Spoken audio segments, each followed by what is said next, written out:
Every winter, 1 in 5 medieval peasants never saw spring, not because they moved away, because they died. In England's brutal Little Ice Age, people didn't just freeze, their bodies literally collapsed from the inside out while their minds still functioned, witnessing every moment of their slow demise. Before we start, if these stories help you fall asleep, hit subscribe so you don't miss any. I'm curious, where are you listening from right now? Drop your location and time in the comments. I saw someone from Finland listening at 3 a.m. last week, which seems fitting for today's icy tale. Alright, tonight it's medieval winter survival. But wait, are you comfortable? Seriously, take a second. Adjust those pillows. Pull up that blanket. Where we're going, you're going to want to be cozy.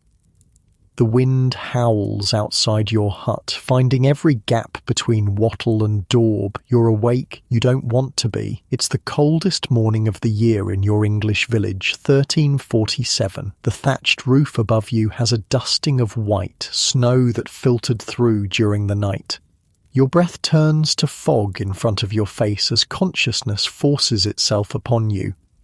Your family's all here, piled together on the sleeping platform. 6 people squeezed onto a space barely big enough for 3. The youngest, your 4-year-old sister, is nestled in the middle, the warmest spot. Your father's already up, rekindling the fire that died overnight. Your mother and older brothers haven't moved. They're saving energy. Smart. Getting out of bed is the day's first battle. Your woolen blanket, coarse and itchy but mercifully warm, is the only barrier between you and the freezing air. The floor is just packed earth, now rock hard with frost. The moment your bare feet touch it, pain shoots up your legs. But you have no choice. The animals need feeding.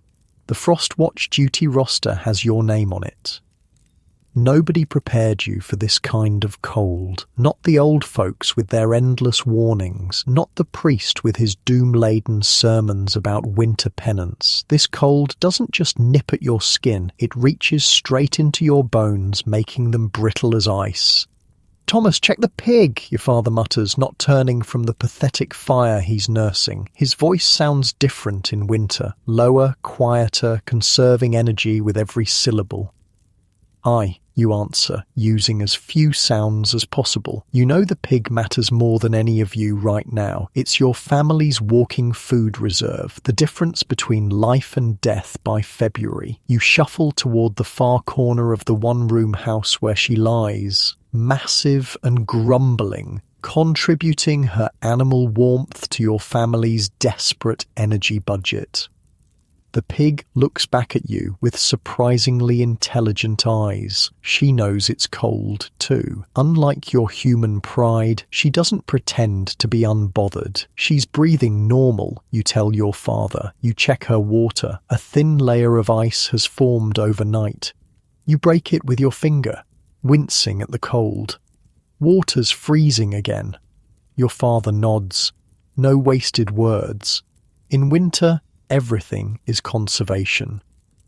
Stay with me here, because this is where medieval winter gets wild. Your family doesn't just wake up and start the day like we do. Winter was different. In your medieval body, winter means a partial shutdown, what we'd now call a kind of human hibernation. Your metabolism slows. Your movements become deliberate, minimal. You feel a heaviness that's not quite sleepiness, but something deeper, more primal. Your body is telling you, conserve, survive, endure. Outside, the village is just stirring. Smoke rises from maybe half the chimneys. The rest can't afford to start their fires this early. Wood is precious. Each log has to last. Some families will go the entire day with just the heat from their bodies and their animals. You spot Willem, the village frost watcher for last night, making his final rounds. His job was vital. In the deadliest hours before dawn, he checked on the elderly and the sick, making sure no fire went out completely. A dead fire meant possible dead people by morning. "Thomas," he calls. his voice hoarse from hours in the cold. "Your turn for the day watch. 4 houses had their fires die in the night. I marked them with sticks by the door." "Anyone not wake up?" you ask. It's the question everyone fears. Willem hesitates. Old Emma didn't answer. "I got the door open, but her son chased me out, said she was just sleeping deep." You both know what that likely means. Sleeping deep in winter is often just a gentler way of saying someone has died, but you nod anyway. What else can you do?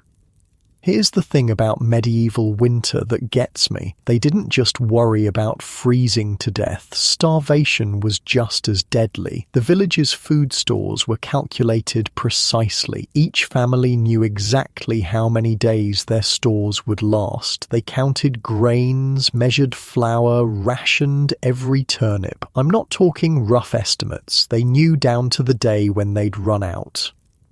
But the medieval mind had this brilliant survival trick. They didn't think in terms of individual survival. The entire village operated as a single organism. You take a step toward the village centre, your feet crunching on frozen mud. Through the dim winter light, you see others emerging, all headed the same way.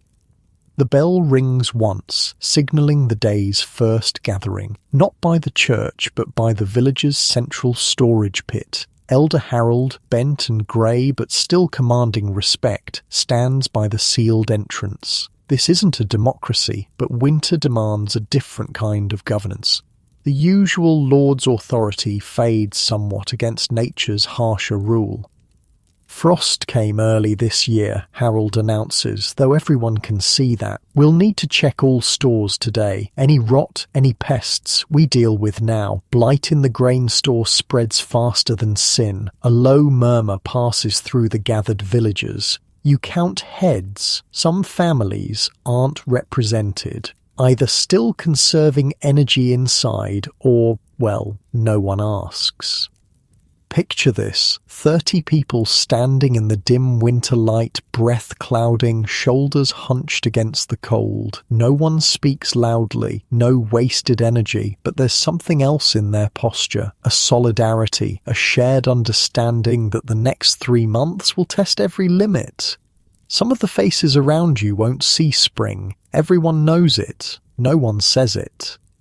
Your thoughts are interrupted by a commotion at the pond's edge. A shout goes up. Someone's pig has wandered onto the ice, breaking through into the frigid water below. In summer, this would be annoying. In winter, it's catastrophic. That pig represents weeks of meals, rendered fat for candles, bones for tools. Without hesitation, 4 men, including your father, rush toward the pond. They don't confer or plan. This has happened before. Each knows his role. Your father, being strongest, wades into the shallows, the ice cracking around his legs. The pain must be excruciating, but his face shows nothing. Another man hands him a rope, already looped into a crude harness.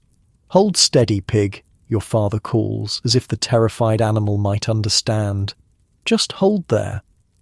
The pig thrashes, panicking, breaking more ice. Its eyes show white all around. In its terror, it could easily drag your father under too. You hold your breath. Your father is your family's cornerstone. Without him, your survival odds plummet. You're too young for Frostwatch or pig rescue, but not too young to understand stakes. This moment, right here, could determine whether your family lives or dies this winter. With a lunge that makes the gathered crowd gasp, your father gets the rope around the pig. The animal squeals, a sound so primal it raises the hair on your neck. The other men pull, their faces red with effort. For several heartbeats, nothing happens. Then, with a great heaving surge, the pig slides up onto firmer ice. One last pull brings it to solid ground, where it collapses, shivering violently. Your father staggers out of the water, his legs already turning an alarming shade of red. 2 villagers immediately flank him, half carrying him toward the nearest house. Not yours, it's too far. Old Matilda's cottage is closest. You follow, pushing through the small crowd. Damn, that's cold. Like medieval cold is a whole different animal than what we think of as cold today. Even in your warm bed right now, you can almost feel that bone-deep chill that never quite leaves, no matter how close you get to the fire. Inside Matilda's cottage, they've already stripped your father's frozen clothes off. His legs are mottled red and white, early frostbite. Matilda doesn't waste time with pleasantries. She barks orders at her daughter to fetch the warming stones from the fire. These stones, heated all night in the embers, are wrapped in rags and placed against your father's legs.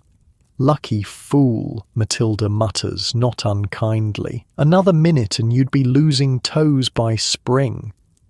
Your father grimaces. Pig's worth 10 toes. This gets a rare laugh from the room. Gallows humour is winter's most abundant crop. Oh, and speaking of crops, medieval winter wasn't a total agricultural shutdown like you might think. The rhythm just changed. While your father recovers, you join the other younger villagers in the frost-hardened fields. The ground is like iron, but there are still winter vegetables to tend. The hardy kales and cabbages that somehow survive the freeze. Working the winter fields is a strange business. You move slowly to avoid sweating. Paradoxically, sweat in winter is deadly. It soaks your clothes, then freezes, but you need to move enough to stay warm. It's a delicate balance that your body seems to understand instinctively. Thomas calls Agnes, a girl about your age. In summer, you hardly notice her. In winter, everyone becomes more visible somehow, more essential. Father says the rye field needs checking for rabbit holes. They're getting under the snow and eating the winter shoots. You nod and change direction, heading toward the dormant rye field. Agnes falls in step beside you.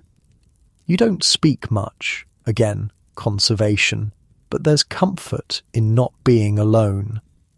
The rye field is eerily beautiful in winter. The snow has created a perfect white blanket, interrupted only by the dark stalks of last season's stubble. But Agnes spots it first, a series of small holes and disturbed snow. There, she points, rabbits. In summer, rabbits are pests. In winter, they're dinner. You both know what to do. From your belt, you take a small net while Agnes circles around to the far side of the rabbit trails. This is a dance you've done before. With luck, you'll drive at least one rabbit into the net. Meat for the pot tonight. The medieval food chain was brutally short in winter. Any protein was precious. The village had slaughtered most of its livestock before winter set in, keeping only breeding stock and a few milk animals. The meat had been salted, smoked, preserved. But fresh meat, that was a luxury that appeared only when luck and skill combined. Agnes stamps her foot suddenly, and you see a flash of movement, grey-brown against white. You swing the net low, feeling the satisfying weight of a catch. A small rabbit, thin but still meat, thrashes in the mesh. "Good throw," Agnes says, her eyes brightening. Even this small victory feels enormous in winter's economy. You dispatch the rabbit quickly, mercifully. There's no room for cruelty and survival. Agnes takes it, already reaching for the small knife at her belt to begin dressing it. Nothing will be wasted. Meat, fur, bones, all have uses. "Your father showed courage at the pond," she says, her hands working efficiently. "The pig belonged to Widow Martha. She'd have starved without it." You hadn't known that detail. Your father risked frostbite, maybe worse, for someone else's pig. That's the village winter mind. Individual survival bound up completely with collective survival. By the time you return to the village centre, the day's light is already waning. Winter days are cruelly short. The bell rings again, this time calling everyone to the communal cooking area. Not every family cooks daily in winter. Fuel is conserved by cooking in shifts, meals shared among groups of households. Today, your family's cooking group includes 5 households. 20 people gathered around one large fire. Each family contributes something to the pot. Your rabbit is met with approving nods. Someone else brings turnips, another dried beans. Old Matilda, always prepared, adds precious dried herbs that will make the stew not just filling but flavorful. Your father has joined the circle, moving stiffly but no longer in danger. He gives you a nod of acknowledgement when he sees the rabbit, high praise in his economy of expression. Good news from the Frost Watch, announces Elder Harold as the stew bubbles. Only one home found cold this morning. The unspoken question hangs in the air. Who? Emma didn't make it through the night, he continues, his voice matter of fact. Her son kept her warm as she passed. Peaceful, he says. A moment of silence follows. Not shock, no one is shocked by winter death, but recognition. Emma was old, her passing not unexpected. Still, each death diminishes the village, removes skills, knowledge, another pair of hands. We'll add her food stores to the common reserve, Harold adds. This is tradition. The dead feed the living through winter, and her son will move in with his brother's family.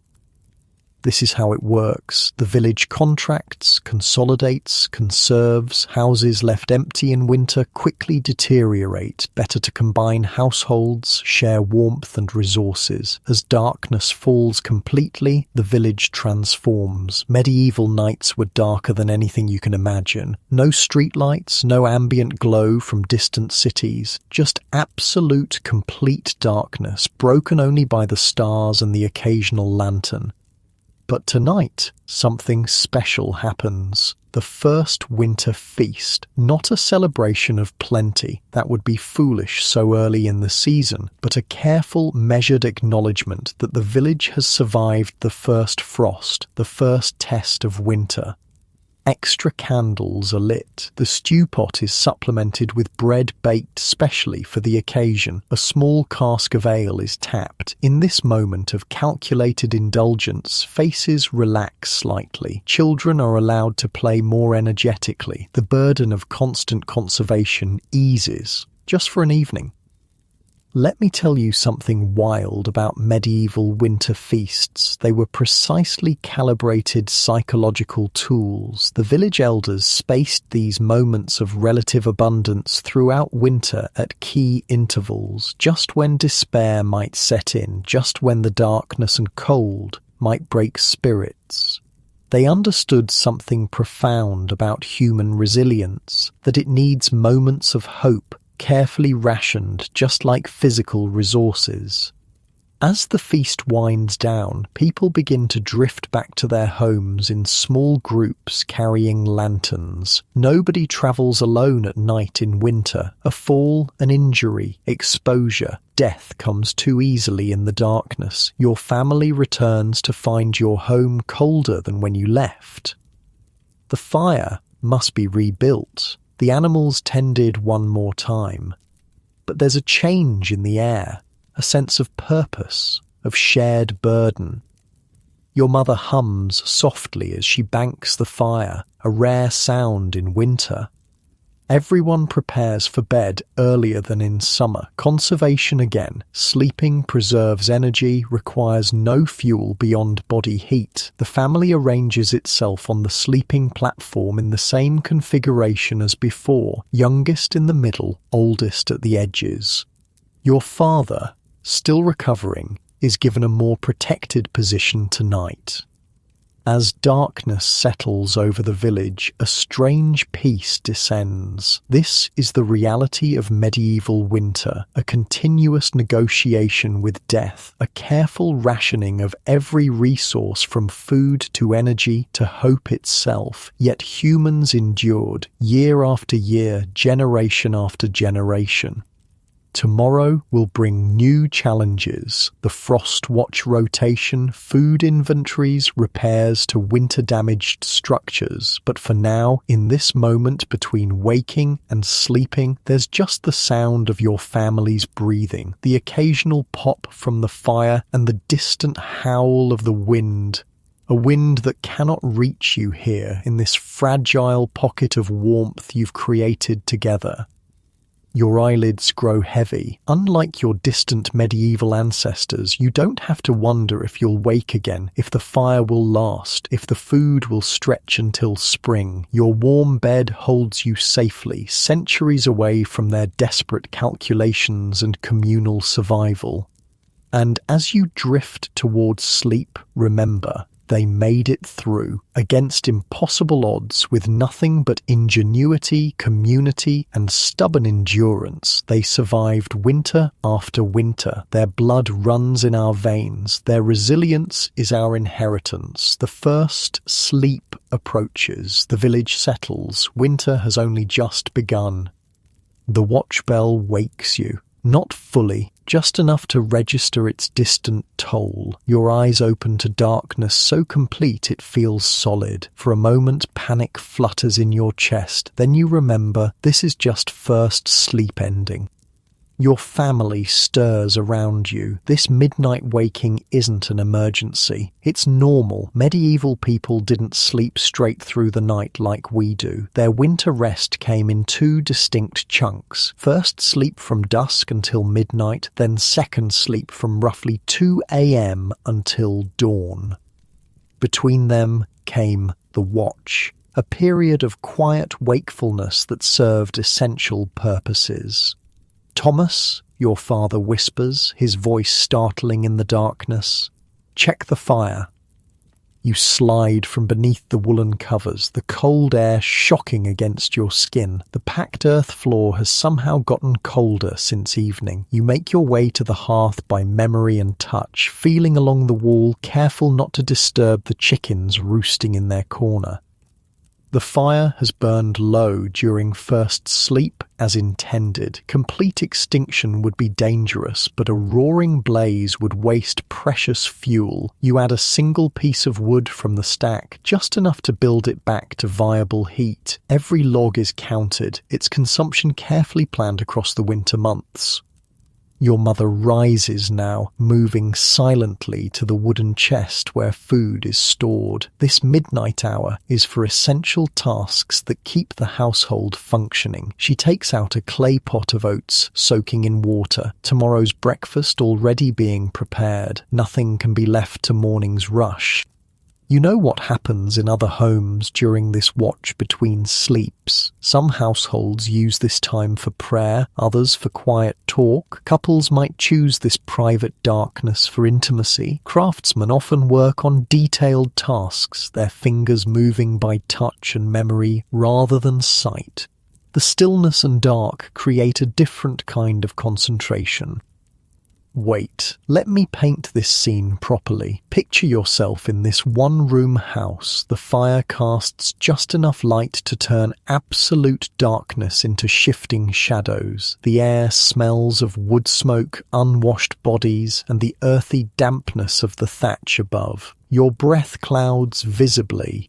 Outside, the darkness is absolute except for the stars. No light pollution, no distant glow of cities, just the profound primeval dark that humans evolved with for thousands of years before electricity banished it. "Bring the wool," your mother murmurs to your sister, who has also risen. What's wild is that this wakeful period wasn't considered an inconvenience. It was essential time, productive hours carved from the night. While modern folks might panic at insomnia, medieval people expected and used this midnight wakefulness. Your sister fetches the basket of carded wool. Your mother settles by the fire's dim glow, her spindle finding its rhythm, transforming fluffy tufts into thread by touch more than sight. This thread will become cloth, which will become clothing. The difference between freezing and surviving.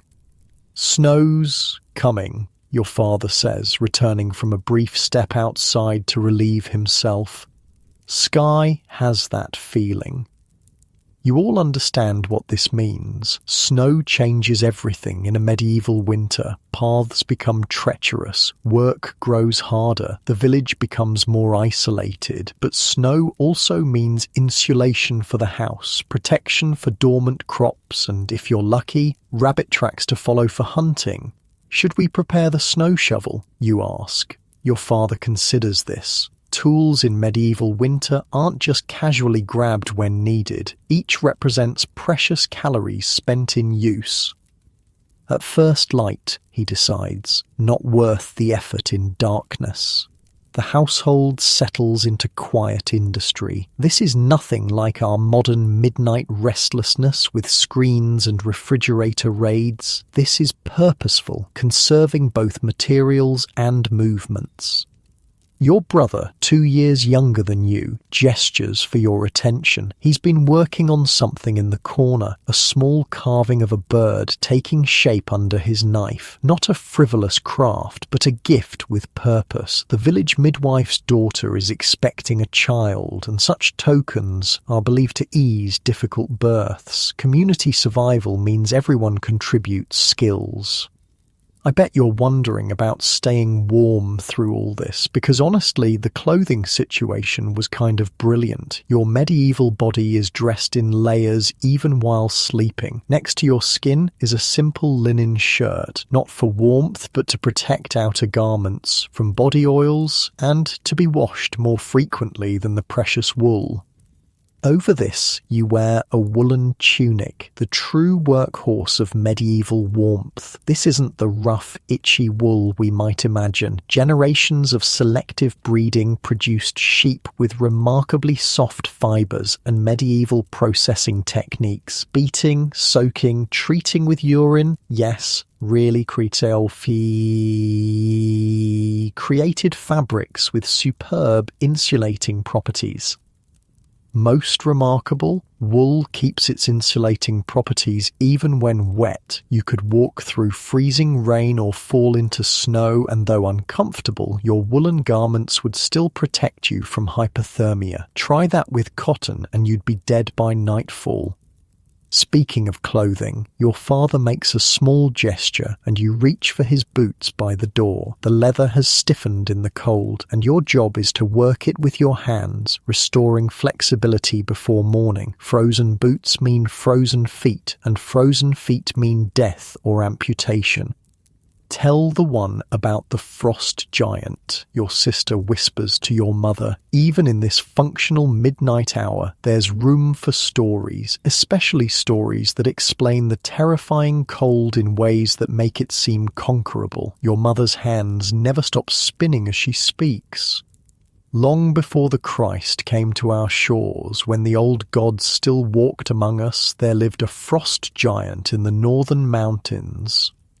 The story unfolds in hushed tones, a tale of winter personified as a massive, ice-hearted creature whose breath froze lakes and whose footsteps cracked the earth. The hero, a clever shepherd, defeats the giant not with strength but with patience, tricking him into staying until spring's arrival drives him back to his mountain. It's not just entertainment. These stories contain survival wisdom passed through generations. The hero's techniques for staying warm, finding food, and outlasting winter's worst are all practical knowledge wrapped in mythology. Your sister listens, wide-eyed, despite her 13 years. You've heard the story dozens of times, but still find comfort in its familiar rhythm. The cold feels less personal, less malevolent, when framed as a challenge already overcome by your ancestors. Outside, the wind shifts. Even inside, you feel the change, a subtle drop in temperature that raises the hair on your arms. Your father notices too, his head lifting like a hound scenting danger. It's starting, he says simply. Medieval weather prediction wasn't mystical nonsense. It was sophisticated pattern recognition built on generations of observation. Your father can feel an approaching storm in his joints, sense pressure changes that modern people have forgotten how to notice. You move to the small window, just a wooden shutter over a gap in the wall, no glass, and crack it open an inch. The blast of cold makes you gasp, but you need to see. Fat snowflakes swirl in the darkness, already accumulating. This isn't a gentle dusting. This is the kind of storm that reshapes village life. Close it, your mother says sharply. No heat can be wasted. You secure the shutter, packing the edges with rags to block drafts. Every crack, every seam in a medieval home is a potential enemy, leaking precious warmth into the voracious night. The household falls silent, listening to the rising wind. You can actually hear the sound changing as snow builds up against the walls, a muffling effect that's both comforting and isolating. Your brother breaks the silence. Will John's family be all right? He means your cousin's family, who live in a smaller, newer house at the village edge. Their walls are thinner, their stores smaller. Winter hierarchies are determined not just by the Lord's favour, but by house quality and food reserves. They know to come here if it gets too cold, your father answers. Extended families clustered together during the worst weather, consolidating resources and body heat. Some smaller houses might be abandoned entirely during deep winter, their occupants moving in with relatives. This is what fascinates me about medieval winter, the absolute practicality. No room for pride or privacy when survival is at stake. And speaking of practicality, the watch hour is ending. You can feel it in the household's rhythm, tasks concluding, bodies preparing for second sleep. This next period of rest will last until dawn, longer than first sleep and often deeper. Your mother banks the fire precisely, not extinguished but reduced to extend the fuel supply. The spinning is put away. Your father checks the animals one last time, the pig, the chickens, even the family cat that earns its keep by hunting mice that would otherwise raid food stores. The midnight meal is simple. A small piece of hard cheese and a sip of ale for each family member, not for pleasure, but for sustenance through the night. The nutrients are carefully calculated to support body heat generation without taxing digestion. Everyone returns to the sleeping platform, arranging bodies in the same heat-conserving configuration. But there's a difference now. You place warm stones, heated by the fire and wrapped in rags, at strategic points among the bedding. These will give off heat for hours. A medieval hot water bottle system. Sleep comes quickly this time, your body surrendering to the efficient rhythm established over thousands of years of human adaptation to winter darkness. Dawn arrives grey and muffled. The storm has passed, leaving behind a transformed world. You wake to your father already up, stoking the fire to proper cooking heat. Today will demand more calories, more warmth. Snow brings heavy work.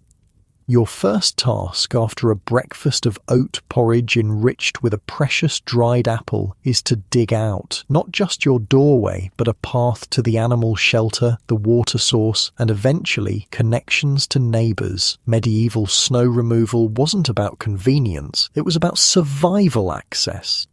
The wooden snow shovel, carved from a single piece of hardwood and carefully stored from year to year, feels heavy in your hands. Each scoop represents calories spent, warmth lost through exertion. You have to work steadily, but not sweat. Again, that paradoxical winter wisdom. Here's something you might not realize. Medieval snow clearing followed specific patterns developed over centuries. Main paths first, connecting critical resources, then household access. Only after essential connections were restored would anyone bother with comfort or convenience. The village emerges from shelter gradually, each household performing the same calculations of necessity. You see your neighbours fighting the same battle against isolation, their breath clouding as they dig channels through snow that reaches, in some drifts, above your waist. Thomas. The call comes from down the path. Agnes, struggling with her family's clearing. Her father is one of the village's 2 blacksmiths, essential for tool repair but getting too old for heavy labour. Without hesitation, you head toward her. This isn't charity. Working together, you clear a path between your households in half the time. Agnes doesn't waste breath on thanks. That's not how this works. Instead, she simply says, "Father's made new nail shoes for walking on ice. He has a pair for your father." These nail shoes, leather straps fitted with iron spikes that could be tied over regular footwear, were medieval crampons preventing deadly falls on ice. Such a gift represents precious iron and skilled labour, a significant contribution to your family's winter survival. By midday, the essential paths are cleared. The village has re-established its lifelines. Now attention turns to the snowmelt, which must be channeled away from houses to prevent damaging thaws and refreezing. Medieval drainage was sophisticated, with carefully graded channels directing water away from structures and food storage.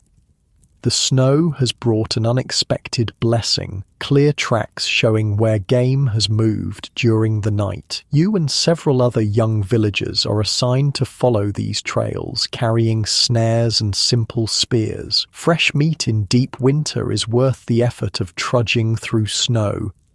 Your small hunting party follows rabbit tracks leading toward the forest edge. Walking in snow requires a specific technique, rolling steps that conserve energy and prevent overheating. You've been doing this since childhood, your body automatically finding the most efficient movement. "Look there!" whispers Watt, the tanner's son, pointing to a distinctive pattern of prints. "Fox." A predator has been tracking the same rabbits. You'll have competition, but fox tracks can lead to fox dens, and fox fur is valuable, warmer than rabbit, perfect for lining gloves or caps. The hunting party splits naturally, 2 following the rabbit trail, you and Watt tracking the fox. This division of labour is automatic, requiring no discussion. Medieval winter work is choreographed by necessity and experience. God, the cold. Let's talk about that for a second. Medieval cold wasn't just about temperature. Without central heating creating even warmth, they experienced cold in ways we've forgotten. Freezing fog that seemed to penetrate clothes, wind that found every seam, snow that didn't just fall but drove horizontally, stinging exposed skin.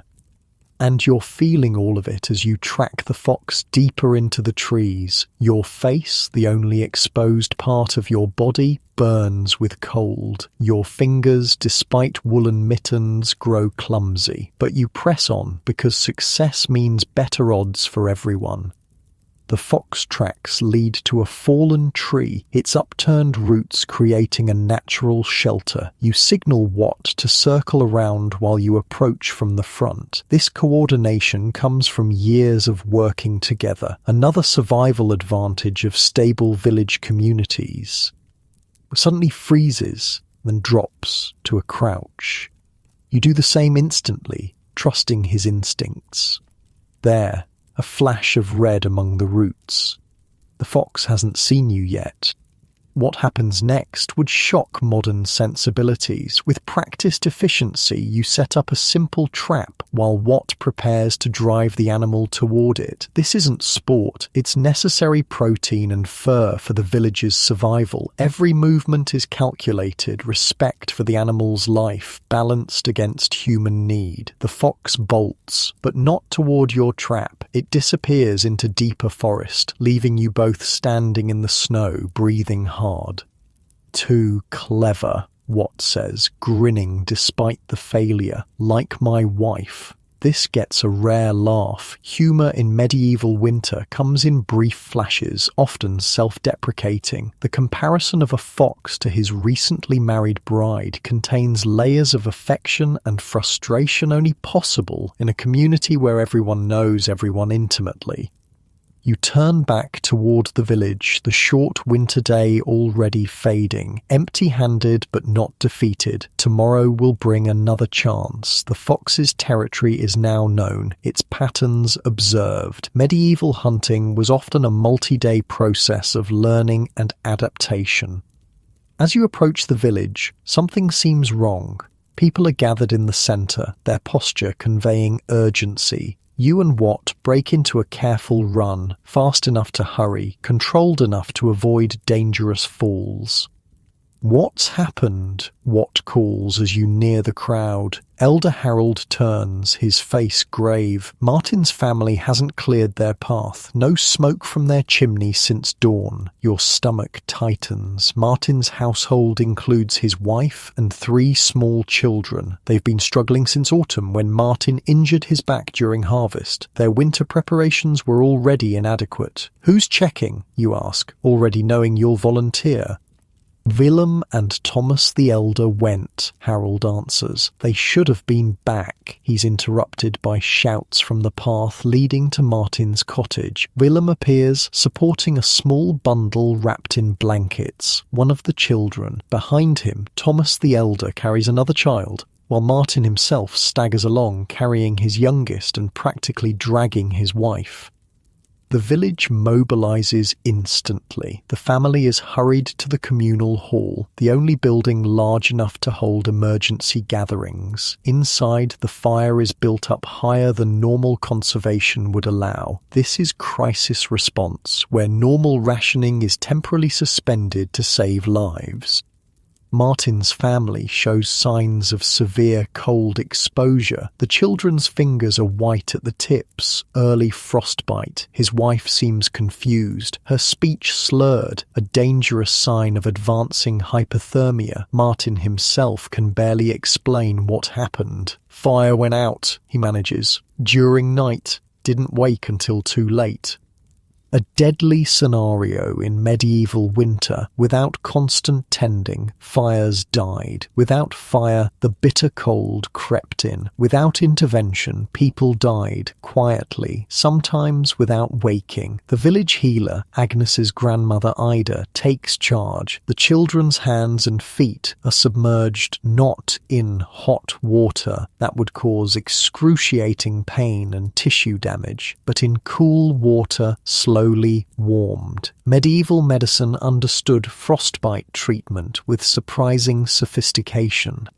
For Martin's wife, the treatment is different. Gradual warming with heated blankets, careful monitoring of her mental state. You watch as Ida administers a tincture of herbs, explaining to her apprentice each step and its purpose. This knowledge, passed through generations, represents centuries of accumulated winter survival wisdom. The crisis brings the community's winter contingency plan into action. Martin's family can't return to their home. The structure has grown too cold, would take too much precious fuel to reheat. Instead, they'll be distributed among households with space. The children to a family with grown offspring, Martin and his wife to his brother's home. Their house will be closed up until spring, a carefully calculated sacrifice. The stored food will be recovered and shared, the structure preserved as well as possible against winter's damage. Every resource is accounted for, reallocated to maximize group survival. As darkness falls again, the village settles into its rhythm, with 5 more people sheltered in different homes. This reshuffling is part of winter's expectation. Family boundaries grow more permeable as survival demands cooperation. Your household receives no one this time, but your father increases the evening's wood ration slightly anyway. Cold's getting deeper, he explains. Need to maintain core warmth. The fire burns a little brighter as your family prepares for first sleep once more. The pattern continues, as it has for generations, as it will until spring finally breaks winter's grip. Each day a calibrated exercise in conservation and cooperation. Each night divided between practical wakefulness and efficient rest. Outside, the snow reflects starlight, creating a landscape both beautiful and deadly. The medieval winter continues its siege against human survival, but inside, warmth persists. Not just physical heat, but the resilience of community, of knowledge passed through generations, of humans adapting to challenge with remarkable ingenuity.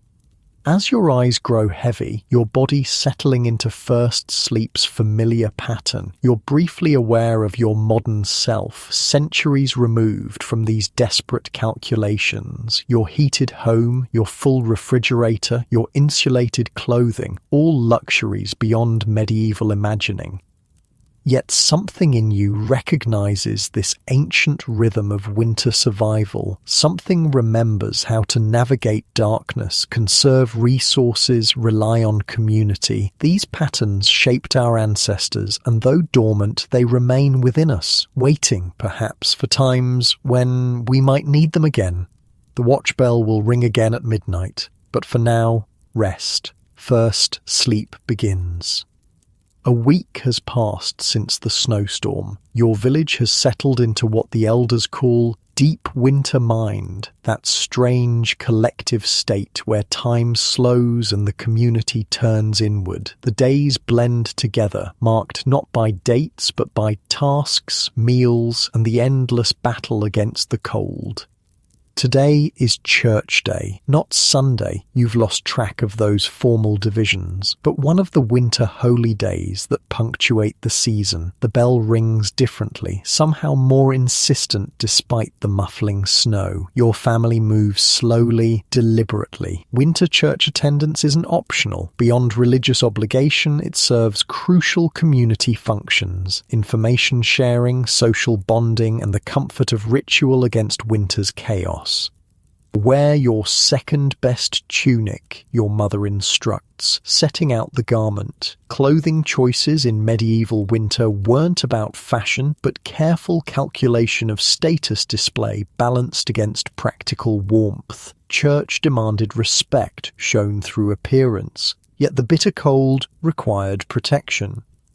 The walk to the village church takes 3 times longer than in summer. Packed snow paths have turned icy, requiring careful steps. Your father carries a walking staff, not for support, but to test ice thickness. One bad fall could mean a broken limb, and in winter, that often meant death.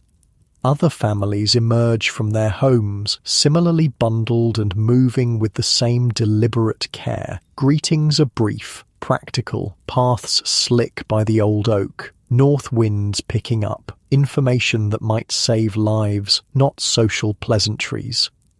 The church stands at the village centre, its stone walls radiating cold. Unlike your wattle and daub home, the stone structure holds no heat without constant fire, and the church is never truly warm. The community's precious firewood is allocated sparingly even for God's house.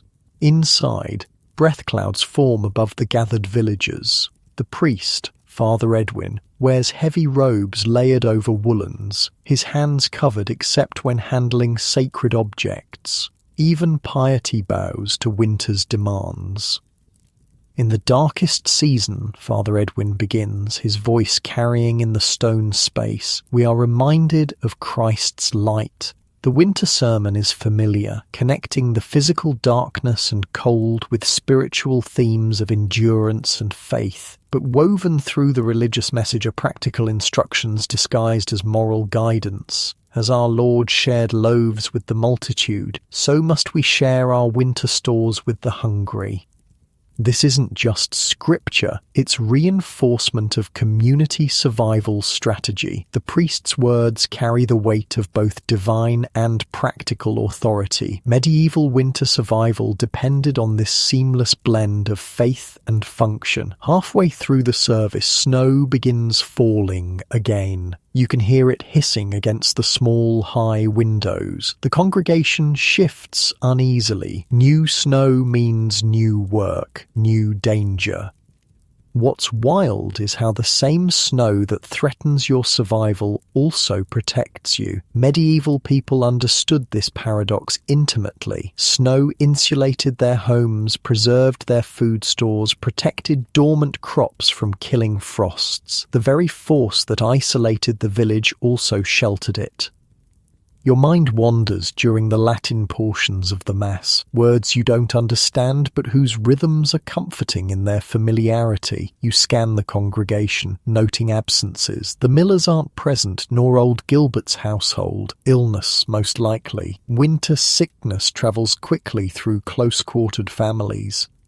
After the final blessing, no one rushes to leave. The church has warmed slightly from the press of bodies, and this communal heat is valuable. Father Edwin understands this, extending the post-service announcements. The Lord Steward will visit tomorrow for winter accounting, he informs the congregation.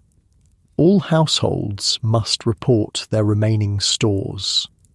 A worried murmur passes through the gathering. Winter accounting is how the manor tract's village resources ensures tax obligations will be met come spring, but it serves another purpose, identifying households at risk of starvation before crisis strikes. The Lord has permitted the forest deadfall to be gathered for the next 3 days, Father Edwin continues, which brings visible relief. Access to the Lord's forest for firewood was tightly controlled. Even fallen branches considered his property. This temporary permission is life-saving grace for households running short on fuel. Church dismissed, the village breaks into clusters of conversation. This is no accident. These post-service gatherings are where essential winter information circulates. Which households have surplus, which are struggling, where illness has taken hold, who needs help with repairs after the storm. You stay close to your father as he speaks with Watt's father about redistributing Martin's family. Your household might take the youngest boy after all. The current arrangement isn't working. Too many small children in one home, resources stretched too thin. We have space, your father says simply. Not generosity, but practicality. Your house stays warmer than most. Your food stores are holding steady. Taking one small child balances the village's survival equation. The new snow is falling faster now. Families begin the careful journey home, walking in clusters for safety. The oldest villagers are supported by the strongest. Another winter survival strategy. No one moves through winter alone. Back home, your mother immediately sets to rearranging sleeping space to accommodate Martin's youngest son. The sleeping platform will be crowded, but more bodies mean more shared warmth. Medieval winter mathematics is ruthlessly efficient. The afternoon brings indoor work, the tasks saved for winter's enforced confinement. Your father repairs tools at the central table. Your brothers split rushes for fresh floor covering. Your sister and mother join neighbours who've brought their spinning and weaving work to share your fire. This scene, women gathered around the hearth, spinning wool into thread while sharing both labour and company, is one of winter's few comforts. The work is necessary, not social, but the boundary blurs as hands move and voices rise and fall in familiar patterns.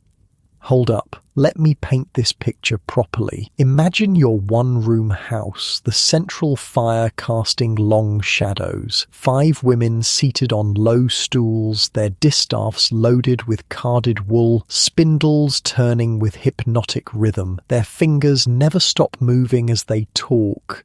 A continuous productivity that seems almost unconscious.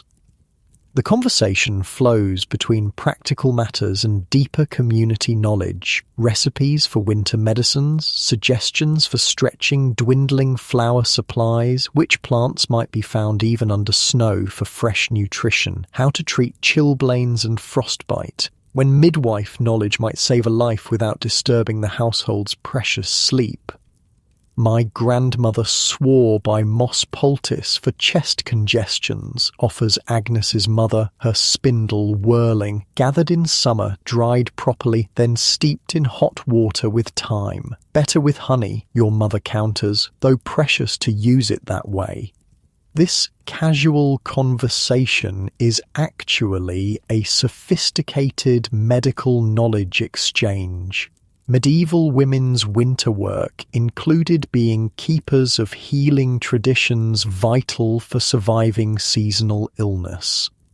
Thomas, calls your mother, fetch more water for the pot. You take the wooden bucket and head outside. The snow has stopped, leaving a fresh white blanket over everything. The world feels muffled, insulated. Your footprints from this morning have already disappeared under new accumulation. At the village well, you find Agnes breaking ice from the bucket chain. This critical water source requires constant maintenance in freezing weather. Without access to clean water, the village would quickly succumb to thirst, or worse, illness from drinking snow contaminated by livestock and human waste. Father Edwin says we might have visitors, Agnes says as you approach, from the next village over. This is significant news. Winter travel between villages was rare, undertaken only for urgent reasons. Neighbouring communities maintained careful isolation during winter months to prevent disease spread and conserve resources. What do they want, you ask, helping her clear the last ice from the chain. Agnes shrugs. Something about the spring planting negotiations. The steward demanded they come. Politics doesn't stop for winter, you realise. The delicate balance of power between peasant villages, local lords and the distant king continues its dance regardless of season. Spring feels impossibly far away, yet decisions made now will determine survival then. You fill your bucket and hers. The water so cold it seems to burn your exposed skin. As you walk back together, Agnes points toward the manor house, visible on the hill beyond the village. Smoke from all 3 chimneys today, she observes. They must be preparing for the steward's stay. The manor represents both protection and burden to your village. The Lord's power ensures some security, his storehouse a last resort in dire famine, but his demands for labour, for crops, for loyalty, shape every aspect of village life. Winter doesn't suspend this relationship, it merely transforms it. As evening approaches, you help your father prepare for Martin's son's arrival. A small pallet is arranged near the warmest corner. Extra blankets, precious resources, are brought from storage. Your own portion of dinner will shrink slightly to accommodate another mouth, a calculation made without complaint. The boy arrives just before dusk, brought by his exhausted father. He's small for his age, 4 or perhaps 5, his eyes wide with confusion and fear. Martin looks worse than his son, the strain of failing to protect his family etched deeply in his face. He's a good lad, Martin says, his voice breaking slightly. Doesn't eat much. All children eat, your father responds, not unkindly, as they should.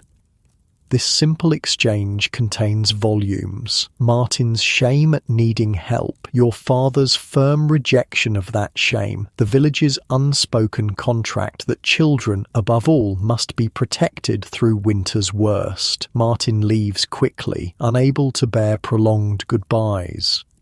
The boy, Edric is his name, stands frozen until your mother gently guides him to the fire. You'll sleep there. She shows him the pallet. Between the wall and Thomas. Warmest spot in the house.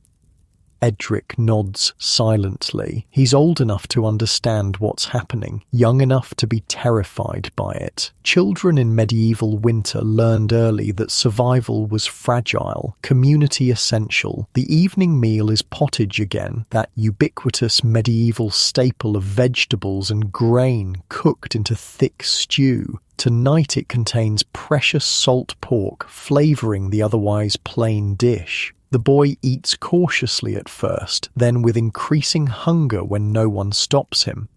You wonder, watching him, how close Martin's family had come to true starvation. How many meals had been skipped to make dwindling supplies last? How cold had their house grown before they were found? These questions remain unasked. Medieval winter privacy meant not probing too deeply into others' hardships. After eating, the household settles into evening tasks. Your father teaches Edric simple knot tying, useful skill and distraction combined. The boy's small fingers struggle at first, then begin to master the movements. His face shows the first hint of relaxation since arriving. Night falls early, as it always does in winter. The fire is banked for first sleep, the family arranging themselves in the now familiar pattern, adjusted to include Edric's small form. The boy clings to the edge of your tunic as he falls asleep, anchoring himself in this new, strange situation. First sleep comes quickly for everyone, the day's exertions demanding recovery. The church bell will wake you for the watch later, but for now there's just the sound of breathing, the occasional pop from the fire, and winter's howl kept at bay by community's careful planning. The midnight bell wakes you as always. First sleep ends, the watch begins. Edric stirs, confused by this strange pattern, but your mother soothes him back to sleep. Children aren't expected to maintain adult sleep divisions. Their growing bodies need continuous rest. During this watch, your father speaks quietly with your oldest brother about tomorrow's forest gathering. The Lord's permission to collect deadfall is too valuable to waste. They plan carefully which tools to bring, which forest sections to target. How much can be carried back in one journey? We'll need Thomas too, your father decides, nodding toward you. 3 can carry more than 2.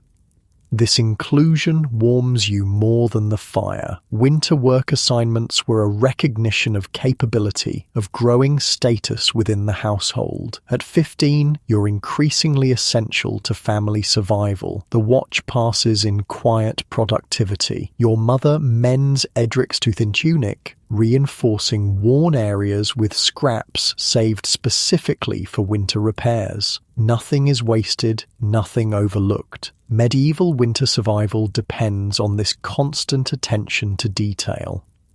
Something people get wrong about medieval communities. They weren't all harmony and cooperation. Winter pressures revealed and exacerbated tensions. Resources weren't shared with perfect equality. Status mattered. Family connections mattered. Skill mattered. The survival calculation was communal but not uniformly democratic. Second sleep comes, deeper than the first. Your dreams are vivid with summer images, green fields, warm sun, abundant food. Medieval winter dreams often turned toward warmth and plenty, the mind's escape from cold reality. Dawn breaks grey again, the familiar winter half-light that never brightens to true day. Your household rises to the day's central task, gathering wood from the temporarily opened forest. This opportunity cannot be squandered. Breakfast is purposely substantial. Oat porridge with precious honey, small beer instead of water, calories needed for the hard work ahead. Edric watches wide-eyed at this relative abundance, making you wonder again how dire his family's situation had become. The forest expedition forms at the village edge, nearly every able-bodied adult and older child carrying ropes, axes, saws. This isn't a competition, but a coordinated harvest. The village woodward, an appointed expert on forest resources, directs different groups to different areas to maximize efficiency.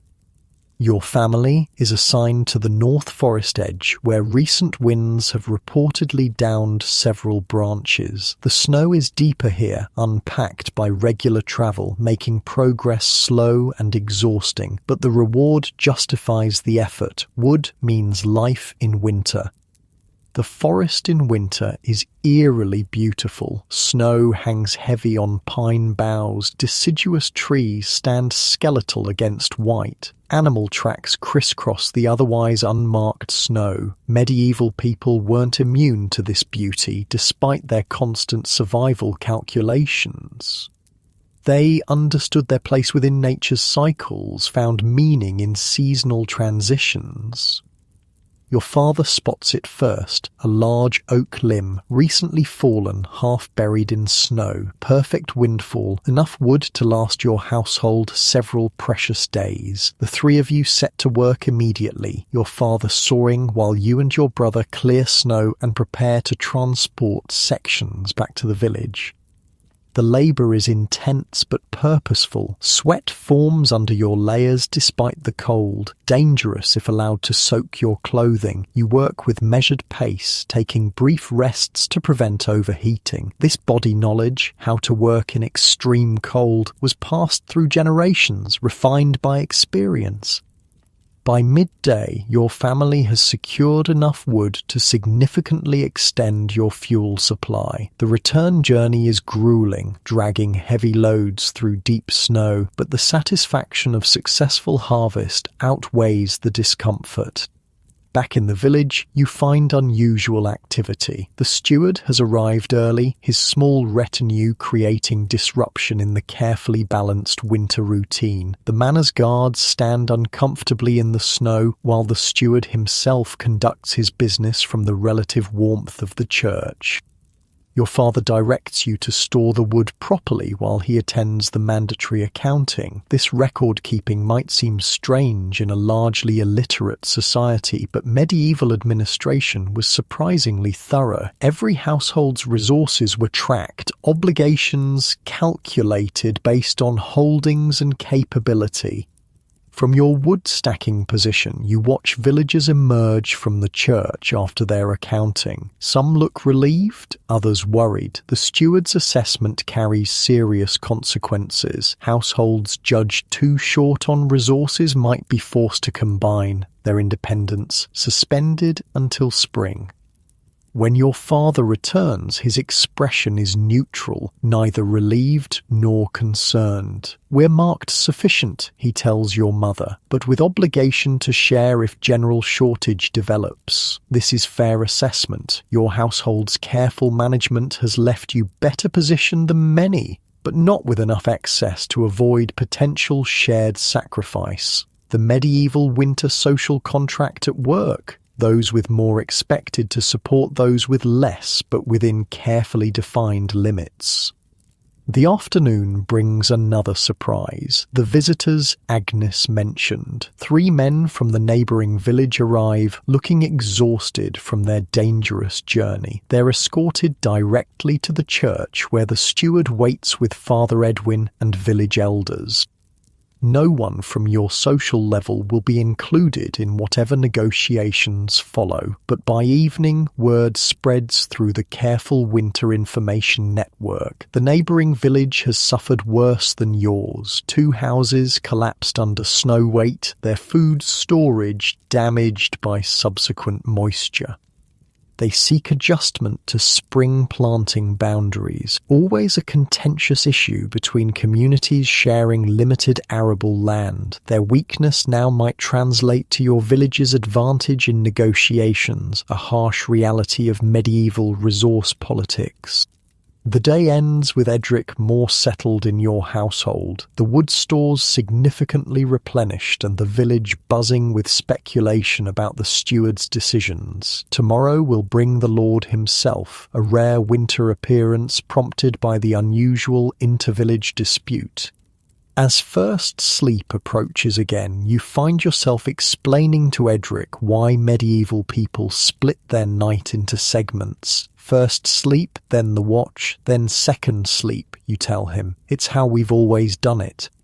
The boy nods solemnly, accepting this pattern as children do, adaptable to whatever environment they find themselves in. His resilience reminds you that medieval children weren't fragile creatures protected from reality, but active participants in the community's survival strategy. Outside, the winter stars wheel overhead, brilliant in the clear, cold air. Inside, your expanded household settles into sleep's familiar rhythm. The medieval winter continues its test of human endurance and ingenuity, a test your ancestors passed generation after generation, their success evidenced by your very existence centuries later. First sleep claims you as the fire burns low. Tomorrow will bring new challenges, new calculations, new adaptations. But for now, rest. The watch will come soon enough. The villagers have a name for this time of year, the hunger moon. It's been 6 weeks since first frost. Outside your window, the landscape remains locked in winter's grip, but inside the hut, a more insidious enemy has taken hold. Hunger, not the sharp pain of complete starvation, but the constant hollow ache of never quite having enough. You wake from second sleep feeling it immediately. Your stomach cramps slightly, your body's protest against portions that grow smaller with each passing day. Beside you, young Edric stirs, his small frame curled tightly against the wall for warmth. He's been with your family for nearly 3 weeks now, slowly adapting to your household's rhythms. "Is it morning?" he whispers, his voice still carrying traces of sleep. "Almost," you answer, though in truth you're not sure. Winter days blend together now, differentiated only by the village's shared challenges. Your father is already up, carefully feeding the smallest possible amount of precious wood into the fire. Every household in the village has begun serious rationing of everything: food, fuel, even movement. Each calorie spent must yield survival value. "The grain store inspection is today," your father says without turning. This isn't news to anyone, but saying it aloud acknowledges its gravity. The communal grain store, a carefully constructed pit lined with clay and straw, is the village's last defense against starvation. Unlike individual household stores, which fluctuate based on family size and harvest success, the grain pit holds the emergency reserve. Opening it isn't done lightly.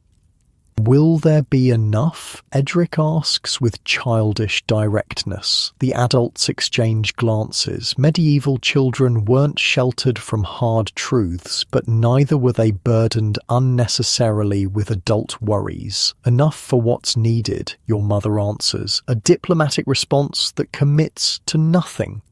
Breakfast is thin gruel, mostly water with a carefully measured portion of precious oats. No honey now, no dried fruit. Those luxuries disappeared weeks ago. You eat slowly, making each bite last, teaching your body to be satisfied with less. Man, I cannot imagine the psychological toll of this slow-motion crisis. Every day watching your supplies dwindle, doing the mental math of, if we eat this much, we'll run out by this date. Modern folks freak out when their favourite cereal is out of stock. Medieval winter hunger was next-level psychological warfare.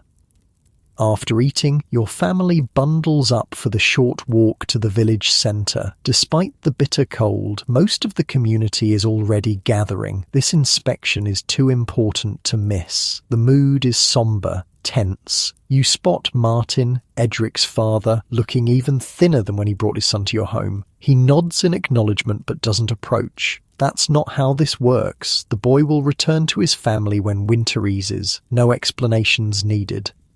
Elder Harold stands beside the sealed entrance to the grain pit. Beside him, Father Edwin provides religious authority to the proceedings. This isn't just resource management, it's a sacred trust, the community's covenant with both God and future generations. "We open the store today," Harold announces, his voice carrying across the gathered villagers, "to assess what remains and plan accordingly."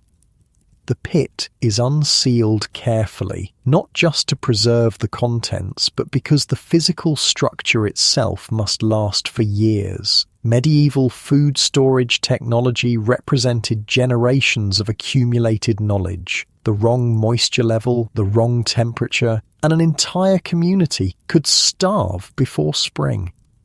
The village's two most trusted elders descend into the pit with torches. The wait seems eternal. Children fidget despite the cold. Adults maintain carefully neutral expressions, but tension shows in tightened jaws, crossed arms. When the elders emerge, their faces tell the story before words are spoken. The news isn't catastrophic, but neither is it good. "We have grain for 20 more days at current ration," Harold announces, "possibly 30 if we reduce further." A murmur passes through the crowd. Spring is still more than 40 days away. The math is simple and brutal, but medieval communities had contingency plans within contingency plans. Harold continues, "Today we begin supplementing with marsh flour. You've heard of this but never experienced it. Marsh flour, made from pounded and processed cattail roots, was emergency food, labor-intensive to prepare and less nutritious than grain, but it would extend the flour supply, stretching precious wheat and barley further towards spring." "Second woodland gathering tomorrow," Harold adds, "for early shoots and bark flour." This draws a stronger reaction. Bark flour, literally made from the inner bark of certain trees, was truly famine food. Its preparation was difficult, its nutrition minimal, its taste bitter. That it's being considered signals how precarious the situation has become. I want you to really grasp what's happening here. These people are methodically working their way down a list of increasingly desperate food options. They're not panicking. They've inherited this knowledge. Which plants can be eaten when nothing else is available? Which tree bark won't poison you? How to process these last resort foods to extract minimal nutrition. This isn't improvisation. It's a carefully preserved survival technology. As the meeting disperses, your father approaches Elder Harold. Your family has been assigned to the marsh flour processing team, a labor-intensive task that will consume the day. Medieval work assignments weren't optional, especially in crisis. The community's needs outweighed individual preferences. "Bring the boy," Harold tells your father, nodding toward Edric, old enough to help, young enough to learn. This is how knowledge transfers in oral cultures, through direct participation, through watching and doing. Edric's inclusion isn't just about extra hands, it's about ensuring these survival skills continue into the next generation. The marsh lies a mile beyond the village, frozen now, but still accessible with effort. Your group breaks through ice to reach the cattail roots, harvesting them with focused efficiency. The cold makes the work brutal. Fingers grow numb despite mittens. Breath freezes in beards and on scarves. "I've done this 3 times in my life," says Willem, working beside you. "Twice as a boy during the Great Famine, once as a man 10 winters back." This casual comment reveals something profound. Willem is perhaps 40 years old, meaning the village faces this level of scarcity roughly once per decade. Survival knowledge needs regular reinforcement or it fades. These crisis periods, while dangerous, also serve to transfer and reinforce essential skills. The cattail roots are brought back to the village, where the real work begins. They must be cleaned, pounded, soaked and strained repeatedly to remove fibres and impurities. The resulting starchy paste is then dried near fires to create a powder that can extend the precious grain flour. Edric works alongside you, his small hands quickly mastering the repetitive motions of cleaning roots. Children in medieval villages weren't just miniature adults, but they were essential contributors to survival. By age 5, most could perform meaningful work. By 10, they had mastered multiple practical skills. "My grandmother said people ate bark in the Great Hunger," Edric tells you as you work. "She said some ate worse things." You know what he means? Medieval famine folklore included darker options, boiling leather, grinding bones, and worse. These stories weren't just cautionary tales, but contained actual instructions disguised as historical accounts. If it happens again, here's what you might need to do.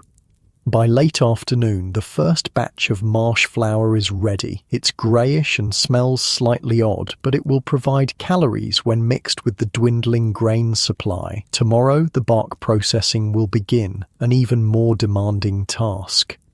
Think about this level of adaptation. When we modern folks face food shortages, we change stores or buy different brands. These medieval villagers literally change their definition of food as winter progresses, working their way through categories most of us wouldn't even consider edible.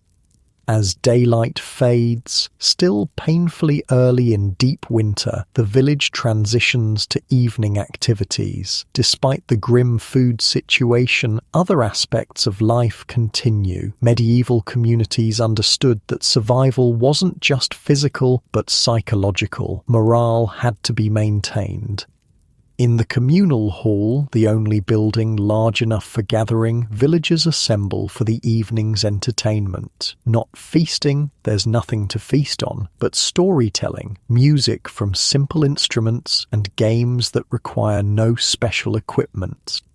You sit with your family, including Edric, who seems excited by this rare social gathering. The hall is barely warmer than outside, but bodies packed together generate heat. Tallow candles provide minimal light, precious beeswax candles reserved for church use only. "Who remembers the winter of the wolf pack?" calls out Thomas the Elder, one of the village's recognised storytellers.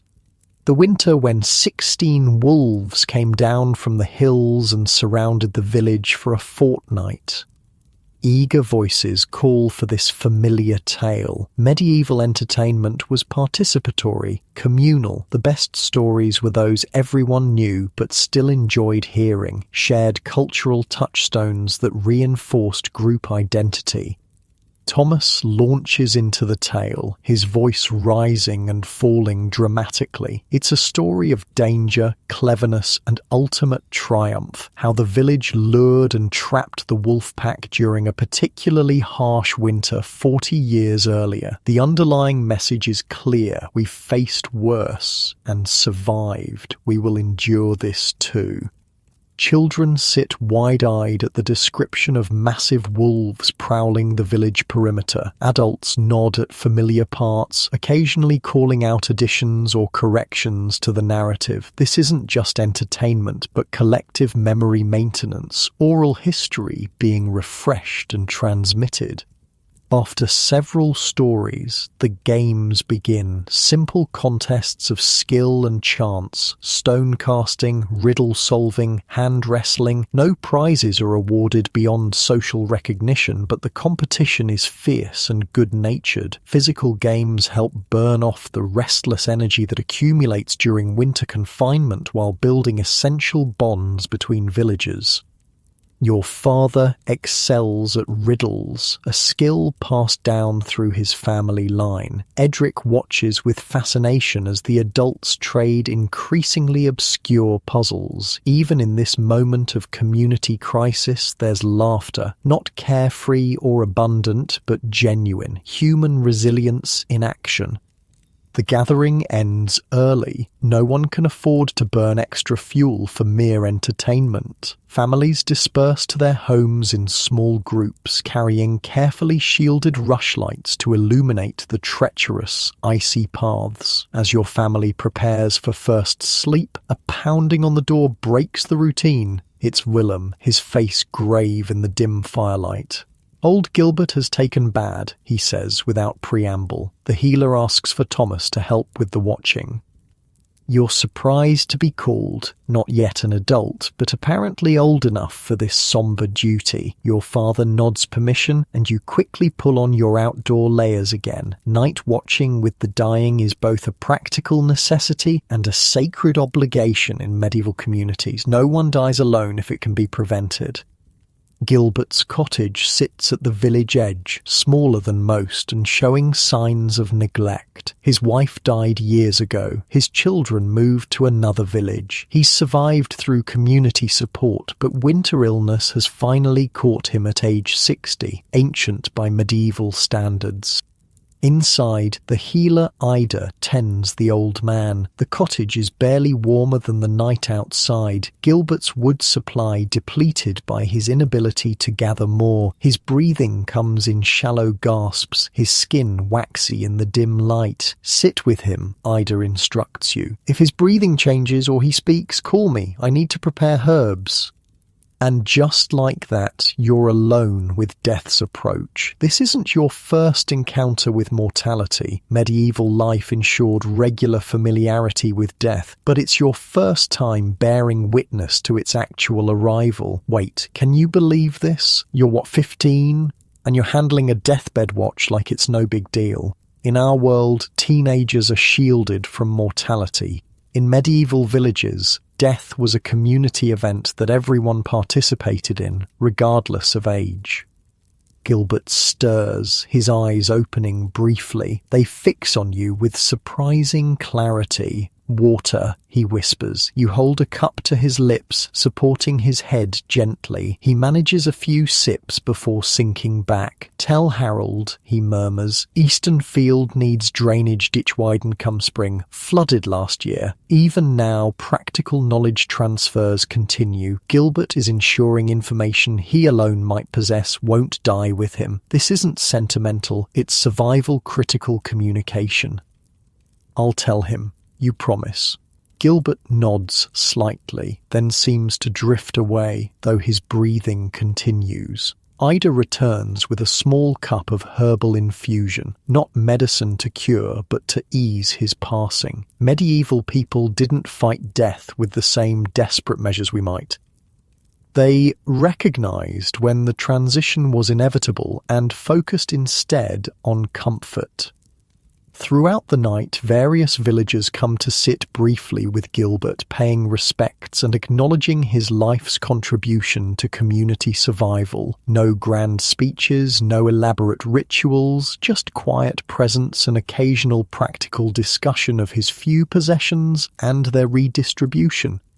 Near dawn, Gilbert's breathing changes, becoming more sporadic. Ida nods to you. It's time to call Father Edwin. The priest arrives quickly, performing last rites with efficient reverence. Within the hour, Gilbert is gone. What follows reveals another aspect of medieval winter reality, the impossibility of proper burial. The ground is frozen solid, too hard for digging graves. Instead, Gilbert's body is washed, wrapped in his best clothes and placed in the corpse shed, a small structure at the village edge where winter dead are kept, frozen solid until spring thaw allows burial. This practice, shocking to modern sensibilities, was simply practical reality. The dead were treated with respect, but without sentimentality. Their physical remains had to wait for proper interment, but their souls were believed already departed. Medieval pragmatism at its most fundamental. A brief service is held, the entire village attending despite the bitter cold. Gilbert's life is summarized in terms of his contribution: skilled thatcher, knowledge keeper of field drainage, survivor of 3 major famines. His few possessions are distributed according to need and connection, tools to those who can use them, his remaining food to the communal store, his winter clothing to a family with growing boys. What strikes me about this death isn't its occurrence. Winter mortality was expected, but the community's response. No hysteria, no excessive grief, but also no indifference, just acknowledgement, respect, and immediate practical adjustments to the village's functioning with one fewer member. The day after Gilbert's death brings a new challenge. A major storm approaches. Medieval weather prediction relied on observation and pattern recognition, and all signs point to dangerous conditions. The village prepares methodically, securing animals, reinforcing structures, establishing check-in systems for vulnerable households.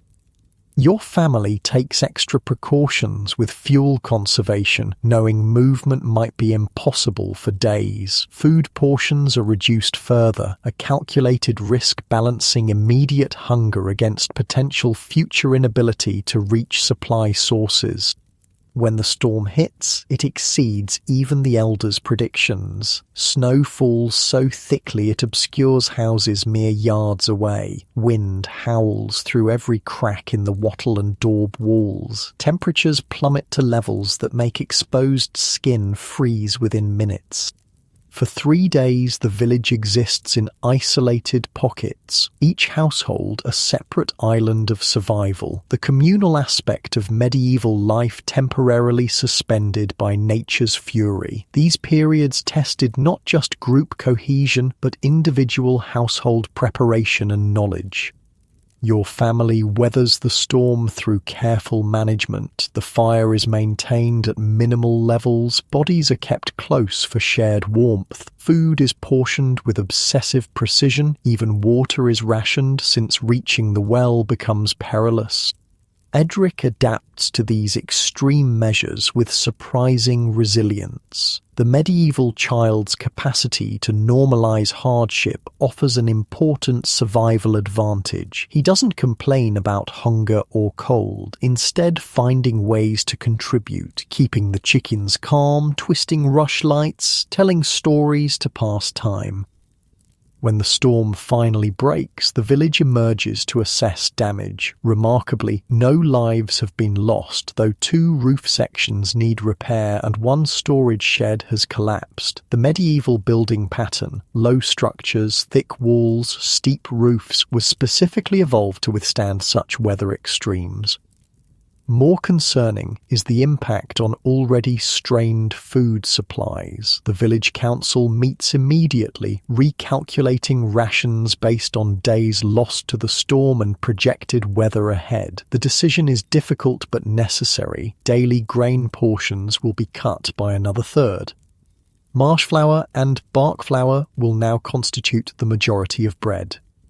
And yet, within this deepening crisis, unexpected hope appears. Scout parties report seeing the first snow geese returning, weeks earlier than normal. Their migration patterns, carefully observed over generations, suggest an early spring might be possible. The news spreads through the village like warmth itself. Not certainty, not immediate relief, but possibility, enough to strengthen resolve, to justify continued conservation, to make the hunger bearable for a little longer.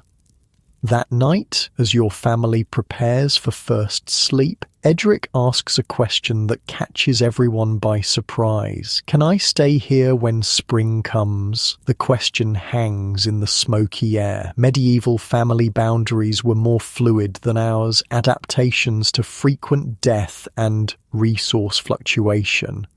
But taking a child permanently from their birth family was no small matter. Your father considers carefully before answering. That's for your father to decide, and the village elders. What goes unspoken? If your family has weathered winter with resources to spare, while Martin's continues to struggle, such an arrangement might indeed be considered. Medieval fostering and apprenticeship often began with such practical considerations. Edric nods, satisfied with this non-answer. Children understood the hierarchy of decision-making, the complex factors that determined their paths. Their lives were not their own to direct, but neither were they powerless within the social structure. As darkness deepens and first sleep approaches, you find yourself calculating, as medieval people constantly did, the balance of days remaining until planting season, food stores available, weather patterns observed. The margin remains desperately thin, but possibly, just possibly, survivable. Outside, the stars wheel in patterns your ancestors used to measure winter's progress. Inside, your expanded family breathes the rhythm of first sleep, conserving energy while the fire burns low. The hunger moon continues its reign, but perhaps its grip has begun to loosen. Spring isn't here, not yet. But for the first time in weeks, it seems less like desperate hope and more like eventual certainty. The medieval winter has tested your village to its limits, but like countless generations before, you continue to adapt, to endure, to survive. First sleep deepens. The watch will come soon enough. The thaw begins with a sound. You wake during the watch hours, that midnight period between first and second sleep, to a strange, distant cracking. Others in your household stir too, your father sitting up immediately, head cocked toward the noise. Ice breaking on the river, he says quietly. 3 simple words that carry weight beyond their sound. The river that borders your village's fields has been frozen solid for months, a sheet of ice so thick that villagers could cross with loaded sleds. Its braking signals change. Not spring yet, not safety, but the first tremor in winter's iron grip. "Is that good?" Edric whispers from his sleeping spot. Your father considers before answering. Medieval measurements of good were complicated calculations of risk and advantage. Good for water flow, dangerous for crossing now. Neither good nor bad, just is. This pragmatic acceptance of natural processes characterized the medieval relationship with seasons. Changes weren't categorized as positive or negative, merely as conditions requiring specific adaptations. The household settles back into the watch activities, mending, tool preparation, quiet conversation, but something has shifted in the emotional atmosphere. A tension held so long it became invisible has eased slightly. No one speaks of it directly, but awareness spreads through subtle cues. Postures less hunched, voices marginally lighter. The next morning confirms what the night sounds suggested. A visible change has come to the landscape. Not dramatic, the snow hasn't vanished overnight, but undeniable. The sharp edges of drifts have softened. The packed paths through the village glisten with moisture during daylight hours, though they still freeze solid after sunset. The constant, bitter wind that has scoured the village for months seems less biting. "Look," Agnes points as you pass her on the way to the well. "Snowdrops." She indicates a southern-facing spot beside the church wall. There, pushing through the thinning snow, green shoots topped with tightly closed white buds have emerged. Snowdrops, the earliest flowers often appearing while winter still holds the land. Their presence isn't accidental. Medieval monasteries deliberately planted them near churches, their appearance timed to coincide with early spring religious festivals. You both pause, regarding these small harbingers with something approaching reverence, not just for their beauty, though after months of white, grey and brown, even these tiny splashes of green and white seem almost shockingly vibrant, but for their significance. They've survived beneath the snow, waiting for this moment, as has the village. 3 more weeks, Father Edwin says, Agnes offers, until ploughing can start. 3 weeks still sounds like an eternity, but it's a finite measure, a countable span, unlike the seemingly endless stretch of deep winter. The medieval mind found comfort in such demarcations. Feast days, saints' days, agricultural milestones that divided the overwhelming whole into manageable segments. At the communal grain store, Elder Harold oversees the day's distribution. The rationing has grown severe, each household's portion barely enough for 1 small loaf supplemented with marsh and bark flour, but calculations have been refined based on the changing conditions. The store will last until first planting, barely, with no margin for error, but it will last. "Thomas," Harold calls as your family collects its share. "River watch duty tonight." The assignment is both recognition and burden. Riverwatch is critical now. The breaking ice creates multiple hazards. Flooding could damage winter food stores or undermine buildings, but more immediately dangerous is the false security of partial freezing. The ice, once uniformly solid, now contains hidden weak spots. Anyone attempting to cross risks drowning. You accept the assignment with a nod. Medieval communication was often minimal, especially among men. Extended discussion of tasks was considered unnecessary, even slightly shameful. Competence was assumed, instructions given only when essential. Take a moment to look around this village scene. Unlike the isolated, frozen stillness of deep winter, there's activity everywhere now. People move with purpose, repairing tools, clearing drainage channels, assessing winter damage to structures. The communal lethargy that helped preserve calories during the coldest months has given way to focused preparation. Yet the cost of winter remains visible on every face, every body. Medieval winter extracted payment in flesh. Everyone has grown thinner, faces gaunt, eyes hollow. Movements that were efficient in autumn now appear almost mechanical, joints and muscles depleted of cushioning fat. Hands are cracked and raw from cold, work, and inadequate protection. Some villagers limp from chilblains, painful inflammations caused by repeated freezing and thawing of extremities. Your own body feels like a stranger's sometimes. Your belt needs new holes punched to hold your tunic close. Your cheeks have lost their roundness, cheekbones standing prominent when you catch glimpses of your reflection in still water. When you remove your cap, more hair than usual comes with it, a common response to prolonged calorie restriction. Yet, despite this physical depletion, the village's collective mood improves with each small sign of winter's weakening. Medieval people understood resilience wasn't just physical but psychological. Shared suffering created bonds. Shared hope strengthened them.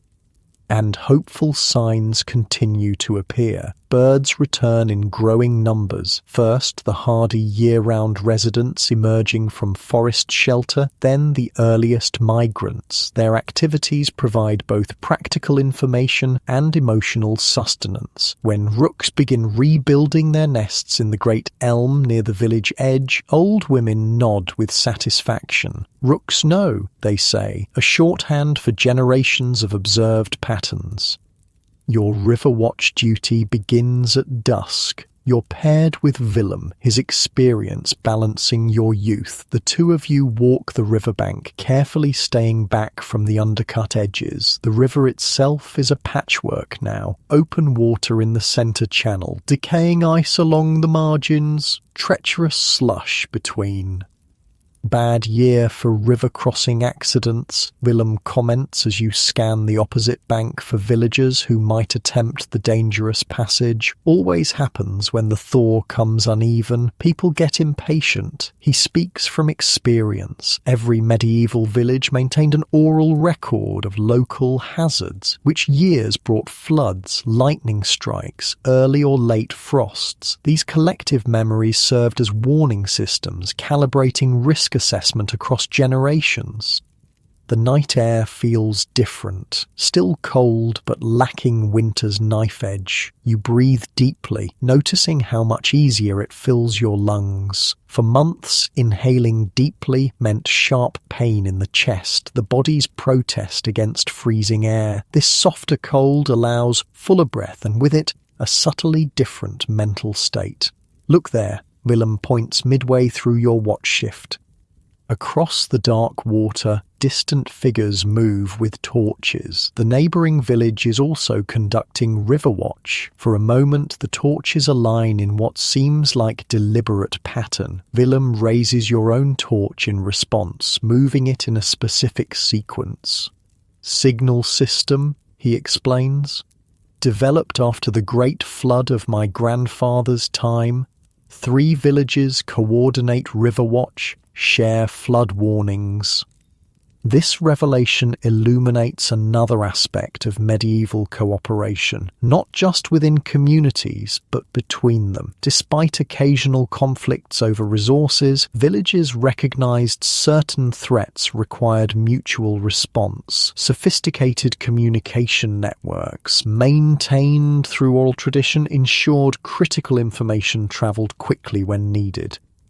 The rest of your watch passes uneventfully. No foolhardy crossing attempts, no dangerous ice dams forming. Just the steady sound of water moving beneath partial ice, reclaiming its liquid nature after months of frozen stillness.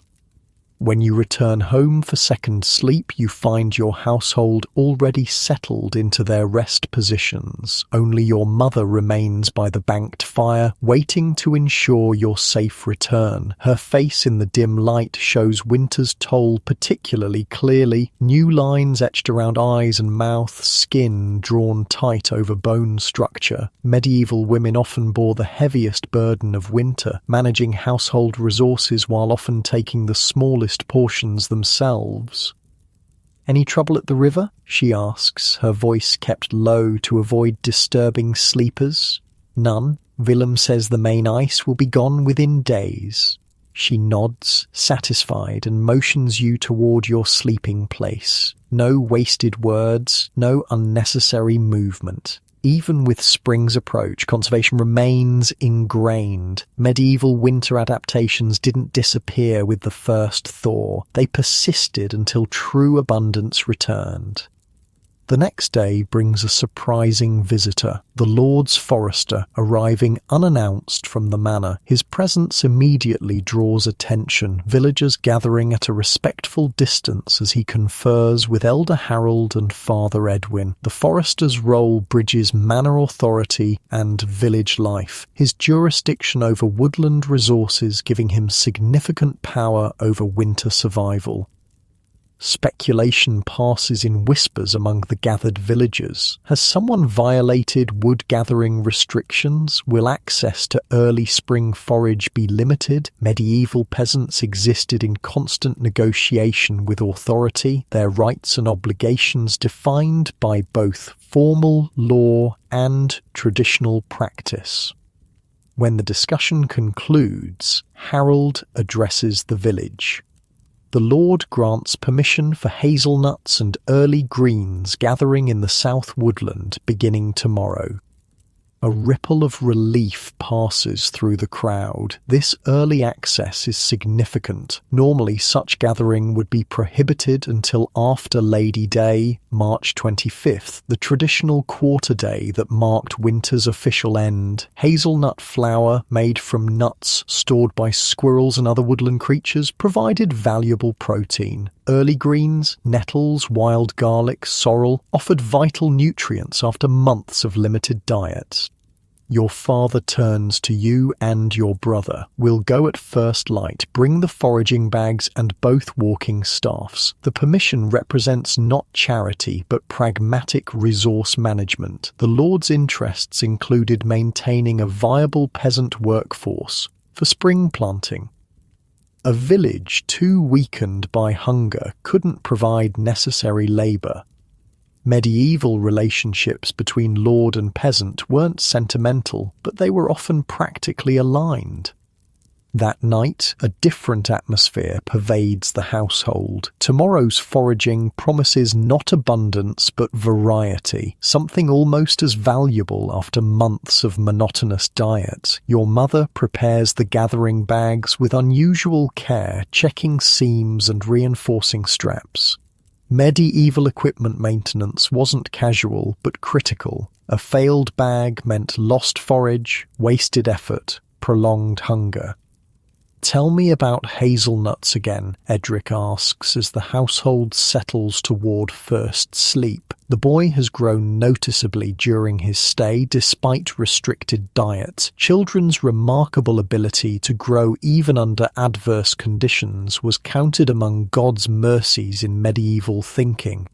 Your mother takes up the explanation, her voice taking on the rhythmic quality of traditional knowledge transfer. Hazelnuts hide beneath leaf litter where squirrels buried them for winter. Look for disturbed ground near hazel thickets. The nuts may have started sprouting. Small green shoots make them easier to spot. Even sprouted, they're good food. This practical instruction contains generations of observed patterns, refined techniques for finding food where the untrained eye sees nothing. Medieval survival knowledge consisted of thousands of such specific insights, each seemingly minor but collectively ensuring continuation through crisis. First sleep comes easily, despite tomorrow's anticipation. The medieval body, attuned to natural rhythms, maintained its sleep cycles regardless of emotional state. Your dreams feature green growing things, vibrant and nourishing, the mind's expression of deeply held hope after months of deprivation. Dawn breaks with unusual clarity, a quality of light noticeably different from winter's diffuse grey. You and your father and brother depart early, joining other village men headed for the south woodland. Women remain behind, not from physical limitation, but practical division of labour. They'll process whatever is gathered while simultaneously maintaining crucial household functions. The woodland edge, when you reach it, reveals spring's differential progress. While the village fields remain largely snow-covered, here beneath the trees, protected from wind and warmed by decomposing leaf litter, green growth has already begun. Snowdrops carpet certain areas. Early crocuses push upward. Leaf buds swell visibly on some shrubs. The gathering party separates by family group, each taking different sections to maximize efficiency and prevent overexploitation of any single area. Your father directs you toward a hazel thicket while he and your brother check a known wild garlic patch. Alone among the hazels, you experience a moment of unexpected peace, the constant vigilance of winter, the perpetual calculation of resources, risks, needs, eases slightly. The woodland holds promise of renewal, tangible evidence of continued life. Medieval religious thought found profound meaning in this cycle, seeing divine reassurance in spring's return after winter's trial. You spot your first hazelnut cache almost immediately, a slight disturbance in the leaf litter with tiny green sprouts emerging. Kneeling, you carefully uncover a small cluster of nuts, their shells intact but softening as life stirs within. These represent perfect nutrition, fats, proteins, carbohydrates combined in natural balance. You gather them reverently, understanding their value. Throughout the morning, you move from thicket to thicket, your bag gradually filling, not with abundance. The squirrels have claimed their share, and other foragers have passed through in previous years, but with enough to matter. Medieval gathering expected partial success, not complete harvest. Nature's surplus, not its entirety, sustained human needs. When you rejoin your father and brother, their bags contain different treasures: the vibrant green of wild garlic, the delicate leaves of sorrel, the sturdy stems of early nettles. Together, these represent not just food, but medicine, vital nutrients to restore bodies depleted by winter's restrictions. Other gathering parties show similar success. The forester, watching from horseback, makes note of quantities taken, not to restrict, but to inform the Lord's understanding of woodland yield. Medieval resource management involved continuous observation, adjustment of access based on regeneration rates, balancing immediate need against long-term sustainability. The village atmosphere upon your return approaches celebratory. Women sort and process the gathered materials with efficient expertise. Wild garlic is separated into bulbs and greens, each destined for different uses. Nettles are carefully handled with gloved hands, their stinging hairs containing valuable nutrients but requiring proper preparation. Hazelnuts are counted, divided, with a portion set aside for immediate consumption and the remainder for grinding into flour. What follows is the first truly varied meal in months. The portions remain small. Resource conservation continues until genuine abundance returns, but the introduction of fresh flavors and textures after winter's monotony creates disproportionate satisfaction. Medieval pleasure often came not from quantity but contrast, the appreciation of small variations intensified by previous deprivation. That night, Edric's father Martin comes to visit, his first appearance since bringing his son to your household. His physical condition has improved slightly, though he still shows winter's marks clearly. He brings a small gift, a carved wooden horse, clearly made during watch hours over many nights. Edric accepts it with solemn joy, understanding its significance. The gift represents not just affection, but connection, a reminder of family bonds maintained despite temporary separation. Medieval parent-child relationships weren't demonstrative by modern standards, but they contained deep commitment expressed through practical care and occasional symbolic gestures. Martin and your father speak quietly as the household prepares for first sleep. Their conversation concerns spring arrangements, when Edric might return home, what labour exchanges might benefit both families during planting season. These negotiations happen without rancour or resentment, simply practical adjustments to changing circumstances. The medieval family wasn't a fixed nuclear unit, but a flexible structure that expanded and contracted as conditions required. Children might move between households for apprenticeship, fostering, or simple resource balancing. These arrangements carried no stigma, created no permanent division of loyalty. They represented community-level adaptation to environmental challenges. As Martin prepares to leave, Edric hugs him briefly, a rare physical demonstration that speaks to genuine attachment. Then the boy returns to his sleeping place in your household without protest or visible distress. He has learned, as medieval children did early, that survival sometimes requires emotional flexibility alongside physical adaptation. That night, you wake briefly during the watch to notice something profound. The house feels warmer, not warm by any modern standard, but noticeably less frigid than it has been for months. The desperate edge of winter cold has retreated, allowing the small fire to create a zone of actual comfort rather than mere survival.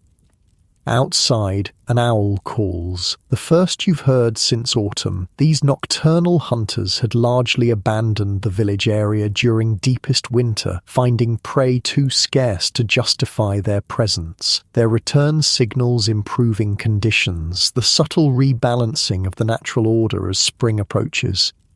Second sleep brings dreams of ploughing, your mind rehearsing the imminent transition to growing season. Medieval agricultural knowledge wasn't just conscious technique, but embodied memory, the muscles and nerves retaining complex movements from year to year. Even in sleep, your body prepares for work to come. Morning reveals another significant change. The snow covering the central village path has melted completely, exposing packed earth beneath. Though fields remain partially snow-covered, these clear areas expand daily. The transformation accelerates with each passing day, the landscape reshaping itself in preparation for growth. Your father studies the exposed earth with expert attention. Another week, perhaps less, before field edges can be tested for ploughing. This assessment carries weight beyond simple scheduling. The timing of first ploughing represented critical decision-making. Too early, working soggy ground would compact soil and reduce yield. Too late meant missing optimal growing days. Medieval agricultural success depended on precisely timed transitions, knowledge accumulated through generations of observation. As if confirming his judgment, the church bell rings with unusual pattern, not marking hours or calling to service, but signalling a village gathering. These special assemblies usually indicated important announcements or decisions requiring community input. At the village centre, Elder Harold stands with Father Edwin and two men you recognise as guild representatives from the nearest market town. Their presence this early in the season is unusual. Typically, guild matters wouldn't be addressed until after planting. "The Weavers' Guild brings opportunity," Harold announces once the village has gathered. They seek additional wool for summer production and offer grain advance against delivery. This news generates genuine excitement. The arrangement would allow households with sheep to exchange future wool for immediate grain, relieving pressure on dwindling food stores while ensuring market for coming shearing. Such arrangements represented the integration of village economies with wider commercial networks, a hallmark of later medieval economic development. Your father confers briefly with your mother, then steps forward with several other sheep-owning households to negotiate terms. Medieval economic transactions weren't individualistic, but community-moderated, with village elders ensuring fair treatment and preventing exploitation of vulnerable members. The resulting agreement benefits multiple parties. The guild secures needed raw materials, participating households receive grain advances, and the village as a whole gains increased security during the critical hunger gap before first harvest. Medieval economic relationships, while not egalitarian, often contained sophisticated balancing of interests across different social levels. As the guild representatives depart, Father Edwin makes an additional announcement. The winter dead will be properly buried 3 days hence, weather permitting. This ceremonial transition marks winter's official retreat, acknowledging both the human losses and the community's successful passage through hardship. The preparations for this ritual occupy coming days. Graves must be dug in ground still partially frozen, difficult, exhausting work undertaken in rotation by able-bodied men. Women prepare the bodies stored in the cold shed, washing and rewrapping them with appropriate prayers and gestures.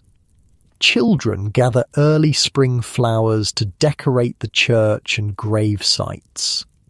Each task proceeds with quiet efficiency, the community functioning as a single organism after winter's forced cooperation. Medieval village life always blended practical necessity with spiritual meaning, neither dimension complete without the other.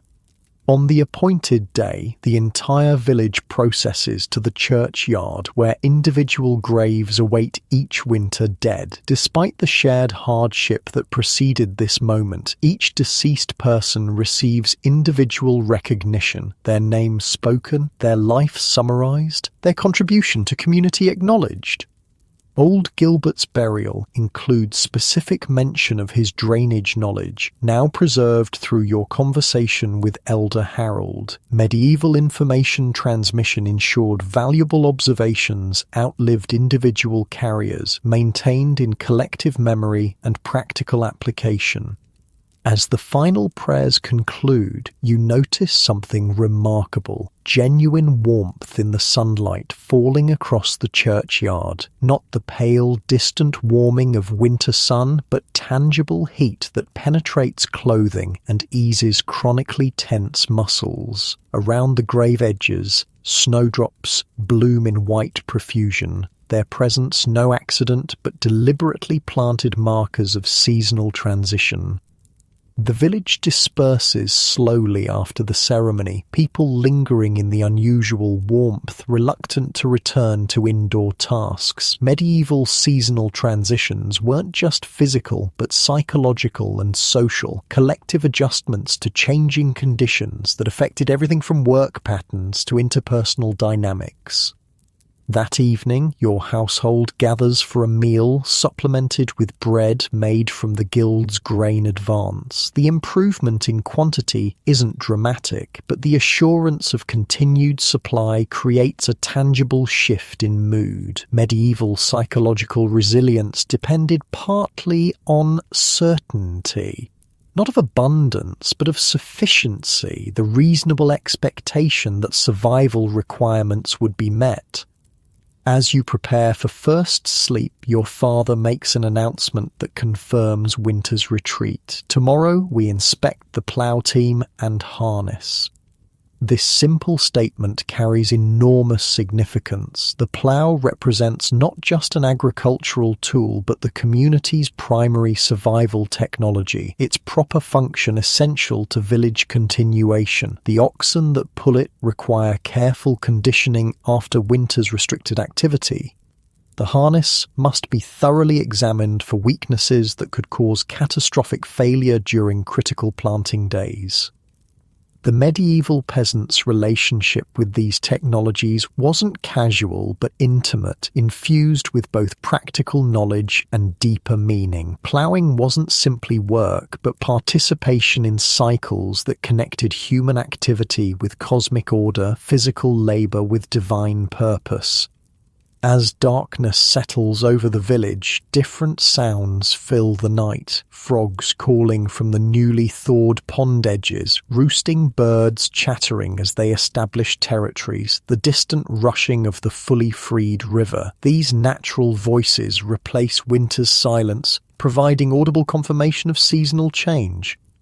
Your body, responding to these signals, settles into first sleep with unusual ease. The constant tension of winter survival, the perpetual low-grade vigilance that consumed precious energy, begins to release. Medieval physiology, intimately connected to environmental conditions, registers and responds to these transitions at levels below conscious awareness. Outside, stars wheel in patterns that medieval people read as confidently as modern readers approach text. Their positions confirm what body and environment already communicate. Winter is releasing its grip, not in sudden dramatic fashion, but through the accumulated effect of small daily changes. Spring hasn't fully arrived. Challenges remain before genuine abundance returns, but winter's deepest threats have passed. The medieval village has endured another cycle of scarcity, emerging depleted but unbroken, ready to begin the work of renewal. First sleep deepens as the fire burns low. The watch will come, as always, but its character has changed. Less desperate conservation, more forward planning. The medieval seasonal mind begins its own transition, adjusting focus from immediate survival to growth's possibilities. Rest now, in this moment between seasons. The hardest part has passed. The day of first ploughing dawns clear and mild. You wake before the household, a nervous energy running through your body. This isn't just another day in the agricultural calendar. It's the pivotal moment that marks winter's true end and the beginning of the growing season. Outside, the transformation is undeniable. Fields that lay frozen and dormant for months now show patches of bare earth, dark and rich against melting snow. The air carries entirely new scents: damp soil, early blooms, the distinctive aroma of spring growth emerging. Even the light feels different, stronger and more golden than winter's weak grey illumination. Your father finds you by the doorway, watching the village come to life. He doesn't speak, but places a hand briefly on your shoulder, a rare gesture that acknowledges both the day's significance and your contribution to the household's winter survival. Medieval emotional expression wasn't absent, but understated, conveyed through subtle actions rather than words. "The plough team will gather after breaking fast," he says finally. "Wear your sturdiest boots. Field edges will be muddy." This is practical advice, but also recognition of status. Ploughing represents men's work of the highest importance, and your inclusion confirms your transition toward adult standing in the community. At 15, this ploughing season marks a threshold. No longer a child helping with minor tasks, but a young man participating in essential labor.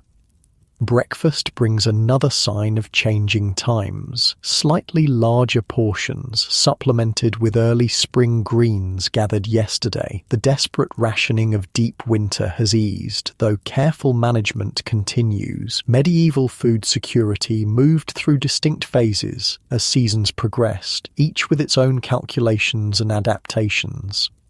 Edric watches the household's morning preparations with mixed emotions. His time with your family has coincided with winter's gradual retreat, and his own health has improved visibly. Thin still, but with brighter eyes and more energy. Today he'll return to his own family, the temporary fostering arrangement complete now that survival pressures have eased. "Will I see the ploughing?" he asks as your mother packs his few belongings.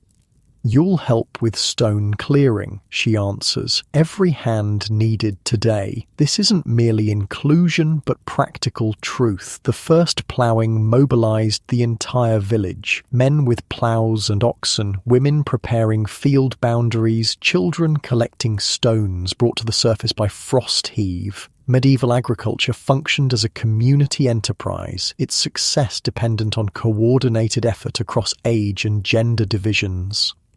The village gathers at the field edge as the sun climbs higher. 8 oxen stand patiently in their yokes, massive bodies steaming slightly in the cool morning air. These animals represent crucial community capital. Their strength, quite literally, powers village survival.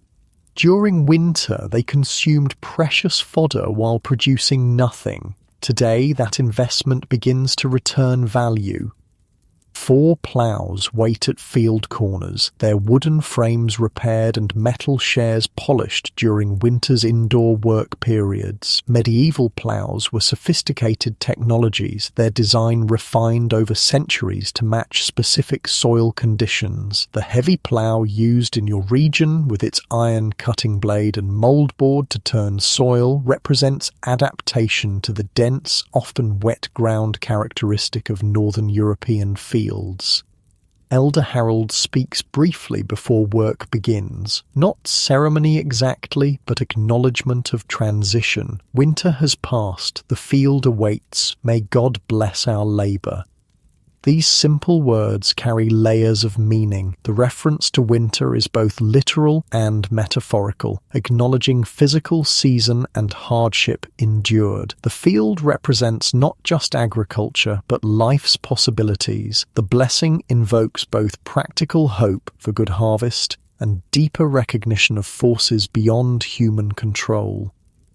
The first team moves forward, 2 men guiding the plough while another leads the oxen. The share cuts into soil with a sound that resonates beyond its volume, a physical manifestation of continuity, of cycles maintained despite winter's challenge. The smell of freshly turned earth rises, rich with promise. Each team follows in sequence, establishing the initial furrows that will guide subsequent work. The entire village watches this beginning with focused attention. Medieval agricultural knowledge was collective, its transmission occurring through observation and participation rather than written instruction. Each person present absorbs both technical details and cultural significance of this moment. Your father's team takes the 4th section, and you follow closely, assigned to clear any obstacles encountered. The work is physically demanding, but carries a different quality than winter's desperate labour. This effort builds toward abundance, rather than merely staving off scarcity. Medieval seasonal psychology recognized this distinction: winter work preserved, spring work created. the field transforms gradually under the plough's passage. Neat furrows replace flat, compacted surface, exposing soil to warming sun and rejuvenating air. Centuries of experience had taught medieval farmers that this exposure increased fertility, though they understood the mechanism differently than modern science might explain. Women work alongside the furrows, breaking clods with wooden mallets where the plough hasn't fully turned the soil. Children collect stones brought to the surface by winter's freeze-thaw cycles. Even the village's elderly contribute, watching for signs. Which birds follow the plough? How earthworms appear in the turned soil where water pools in ways that might indicate drainage issues. You spot Edric working with other children, his small hands efficiently gathering stones into a wicker basket. His father Martin works nearby, occasionally glancing toward his son. The boy has grown during his winter stay with your family, not just physically, but in knowledge and capability.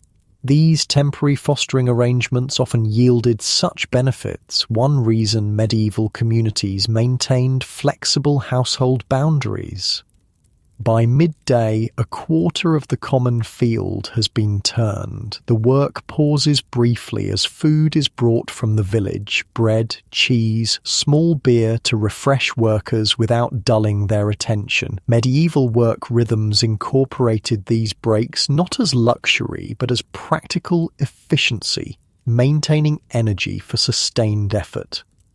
During this rest, you notice Agnes nearby, helping distribute food. She's changed since winter's depths, still thin, but with a new steadiness in her movements, a quiet confidence that wasn't present before. Winter tested everyone, but some emerged strengthened by the experience. Their capabilities revealed through necessity. Good work with the stones, you tell Edric as he joins your family's circle for the meal. Quick hands. The boy straightens with pride at this simple acknowledgement. Medieval praise was sparse but meaningful, its impact amplified by rarity. Children learned early to value these small recognitions, to find motivation in contributing rather than being singled out.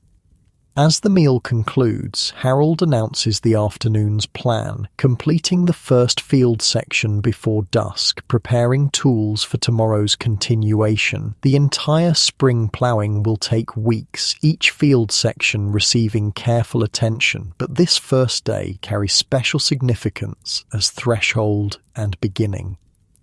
The work resumes with steady purpose. Your muscles, depleted by winter's restricted diet, protest the sustained effort, but there's satisfaction in this productive exhaustion. Medieval bodies understood different types of fatigue, the hollow depletion of hunger and cold versus the earned tiredness of meaningful work. By late afternoon, dark clouds gather along the western horizon. Not a serious storm threat, but weather that demands attention. Harold and the other elders study the formation with practiced eyes, calculating remaining daylight against work progress. Medieval weather prediction combined observation, pattern recognition, and accumulated local knowledge, reading cloud shapes, wind shifts, animal behaviors to anticipate changes. We'll complete to the oak marker, Harold decides, indicating a boundary post about 2/3 across the first field section. Secure tools in the equipment shed tonight. The adjusted plan acknowledges both weather reality and human limitation, practical adaptation rather than rigid adherence to initial goals. Medieval planning constantly balanced ambition against realistic assessment, ideal outcomes against acceptable minimums. As work concludes for the day, a light rain begins, gentle enough to help settle the newly turned soil without creating problematic mud. Some villagers comment on this fortunate timing as equipment is gathered and covered. Medieval spiritual understanding saw meaning in such occurrences, not as miraculous intervention, but as evidence of natural order aligned with human need. The return to the village has a different quality than winter's careful trudging through snow and ice. People walk with greater energy, conversation flows more freely, occasional laughter punctuates group movement, the physical transformation of bodies has begun. Winter's rigid conservation giving way to spring's expansive engagement. At your household, Edric prepares for his return home. His few possessions fit easily in a small cloth bundle, but he leaves with more than he brought. Additional knowledge, new skills, expanded connections. Medieval education happened through these practical arrangements. Children learning different household techniques as they moved between families for various reasons. "Thank you," Martin says simply when he arrives to collect his son. The words encompass Winter's entire complex negotiation, acknowledgement of help received, recognition of community bonds that enabled survival, acceptance of temporary dependence without permanent obligation. Your father responds with equal simplicity. He worked well, good hands for stone clearing. This exchange completes the arrangement with mutual dignity maintained. Medieval social relations depended on these balanced recognitions, need acknowledged without creating lasting hierarchy, assistance given without establishing permanent debt. As Edric leaves with his father, he turns back once with a small wave. Not goodbye, but recognition of continuing connection. Village relationships weren't terminated by household transitions, merely reconfigured. The boy would remain part of your extended social network, his winter fostering, creating lasting bonds beyond biological family. That evening, your household settles into a routine still shaped by conservation but less desperate than winter's rigid calculation. The fire burns slightly higher, extra wood justified by damp clothes that need drying. Food portions remain carefully measured but include variety unimaginable during the hunger moon. Wild greens, early roots, preserved foods now safe to consume with spring's arrival, ensuring future supply. Talk centres on the day's ploughing, soil conditions observed, adjustments needed for tomorrow's work, oxen performance after winter's restricted fodder. Medieval technical discussions blended practical observation with traditional knowledge, each year's experience adding to multi-generational understanding of local conditions. Your mother mentions something that catches everyone's attention. The manor steward has announced the Lord will visit after Easter to inspect spring planting. Such visits were regular occurrences in the medieval agricultural calendar. The Lord's oversight, both practical economic management and symbolic reinforcement of social hierarchy.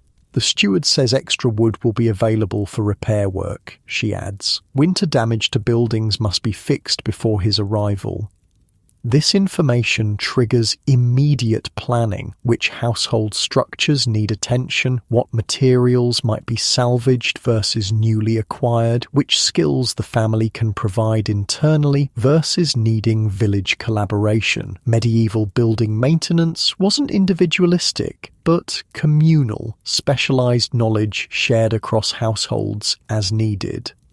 As darkness falls completely, your father makes a subtle but significant change to evening routine. He adds another substantial piece of wood to the fire before banking it for the night. This single action signals important transition from winter's desperate conservation to spring's measured sufficiency. Not abundance or waste, but acknowledgement that survival pressures have eased enough to prioritize comfort alongside necessity.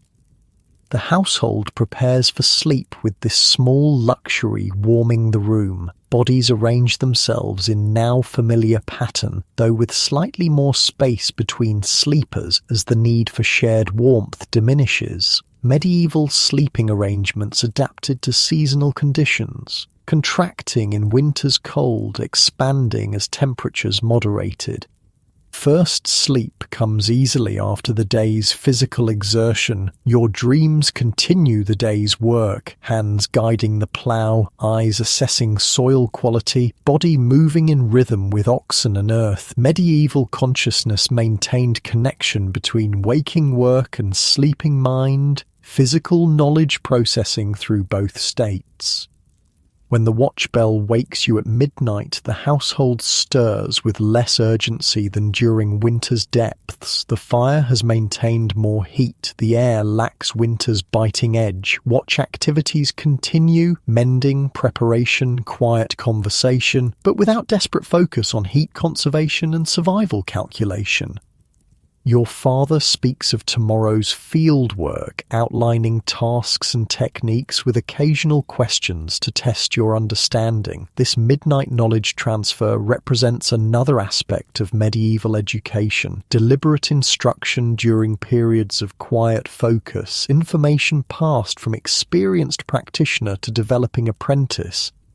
The north field corner always holds water, he explains, drawing a rough map in ashes near the fire. We plough it last, giving more time for drying, but too late, and weeds establish before crop seeds. The timing requires careful judgment. These specific insights, particular to local conditions, refined through generations of observation, formed the core of medieval agricultural knowledge, not generalized principles, but accumulated understanding of this exact place, its unique characteristics and requirements. When second sleep approaches, the household settles with visible ease. Bodies that remained tense, even in rest during winter's worst, now relax more completely. The medieval physiology recognized safety at levels below conscious awareness, adjusting tension and energy expenditure as conditions changed. Morning arrives with strengthening light and distinct birdsong, not winter's occasional hardy survivors, but diverse chorus indicating ecosystem restoration. Chickens in their corner become more active, their egg production already increasing with lengthening days. Even the house cat shows changed behavior, spending longer periods outside hunting newly emerged rodents. Breakfast includes a precious addition, the first fresh egg in months, divided carefully among household members. Medieval protein sources fluctuated seasonally, with late winter representing the greatest scarcity and early spring beginning gradual return to adequacy. The second day of ploughing brings warmer temperatures and drier soil conditions. The work proceeds more efficiently, bodies remembering patterns despite winter's interruption. Medieval muscle memory contained complex technical knowledge, exactly how to hold the plough, precisely when to adjust depth, specifically how to guide the oxen through difficult ground. During a brief rest while the plough team ahead clears an obstacle, Agnes appears beside you carrying water for the workers. Her approach seems deliberate rather than coincidental. "My father says you manage the river watch well," she comments, offering the water ladle. "He speaks of apprenticing you to water management if your father agrees." This casual mention represents significant opportunity. Water management, controlling drainage, preventing flooding, maintaining irrigation, required specialized knowledge highly valued in medieval communities. Such apprenticeship would enhance both personal standing and family status, providing essential skills while creating new social connections. You acknowledge the comment with appropriate restraint, "I would learn willingly," while internally recognizing its importance. Medieval career negotiations proceeded through these indirect conversations, possibilities suggested and considered before formal arrangements were proposed. The day's work continues, your attention split between immediate tasks and future possibilities. This dual awareness characterizes the medieval seasonal mind, present action balanced against coming needs, current effort understood within longer cycles of community function. By evening, nearly half the common field has been ploughed, an accomplishment that brings collective satisfaction. The village meal is communal tonight, households sharing resources to celebrate work progress. Such gatherings served multiple functions, strengthening social bonds, distributing food more equitably, providing psychological markers for seasonal transitions. Elder Harold offers simple recognition of effort. Good soil turned today, strong beginning for growing. These words acknowledge both physical reality and deeper meaning. Properly prepared soil as literal foundation for crops and metaphorical basis for village continuation. Medieval communications often operated at these multiple levels, practical observation carrying additional significance understood by all participants. As darkness falls, children perform a traditional spring play, a simple reenactment of winter's defeat by growing season. Medieval seasonal celebrations incorporated these performances not just as entertainment, but as community affirmation, cultural knowledge transmission, and psychological processing of collective experience.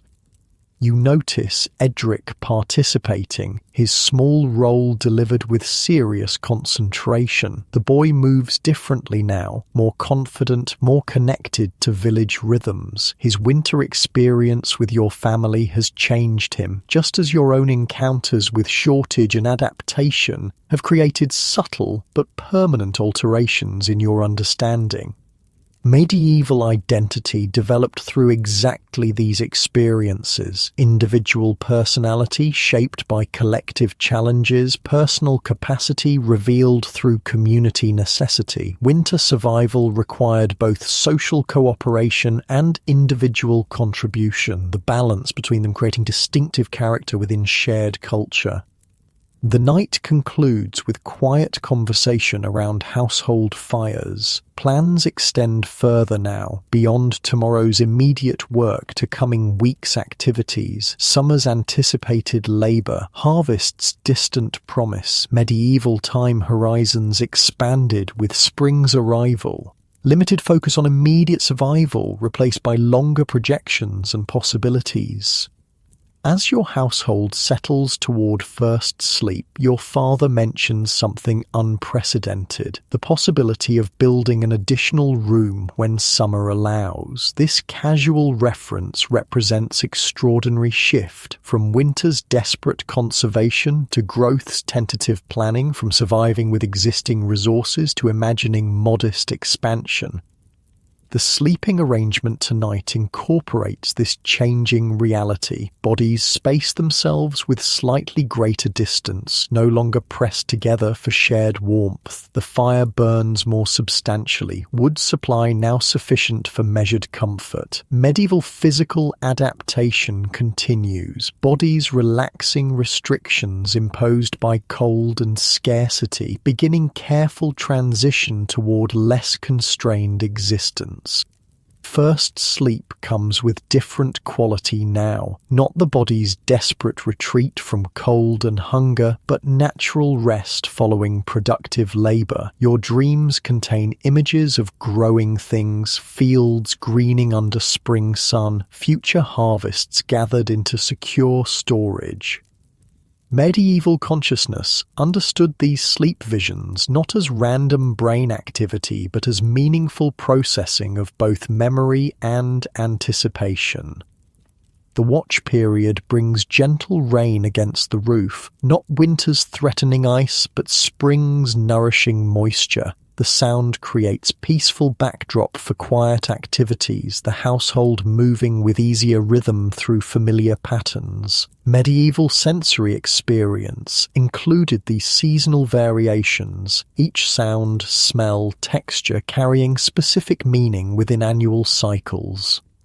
Your father speaks now of longer-term plans, which crops for which fields, necessary tool repairs, potential improvements to storage structures. The medieval mind never relaxed completely into abundance. Awareness of future scarcity remained constant presence, but with spring's arrival, this awareness transformed from immediate threat to manageable consideration. Second sleep approaches with natural ease, the household settling into rest without winter's rigid conservation. Bodies that have endured months of cold, hunger, and constant calculation begin subtle healing, not immediate transformation, but gradual restoration, tissues rebuilding, energy reserves slowly increasing. Morning brings strengthened light and distinct warmth, not summer's heat but spring's gentle invitation. The fields await continued work, each day now building directly toward future security rather than merely preserving existing resources. Medieval seasonal progression included these psychological transitions alongside physical changes, different mental states appropriate to different phases of agricultural cycle. As your household prepares for another day of ploughing, you recognize something profound has shifted, not just in external conditions, but in collective understanding. Winter has been survived, not easily, not without cost, but with success measured in continued existence, maintained knowledge, preserved community.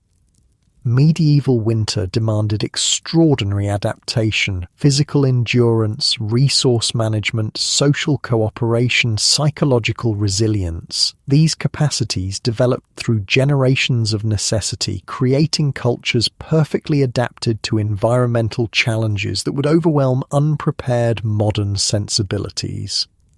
Your own body carries winter's marks, thinned by restricted diet, strengthened by necessary labor, senses sharpened by constant assessment of changing conditions. These alterations will remain part of you even as abundance returns, influencing future decisions, shaping ongoing development from adolescence toward adulthood.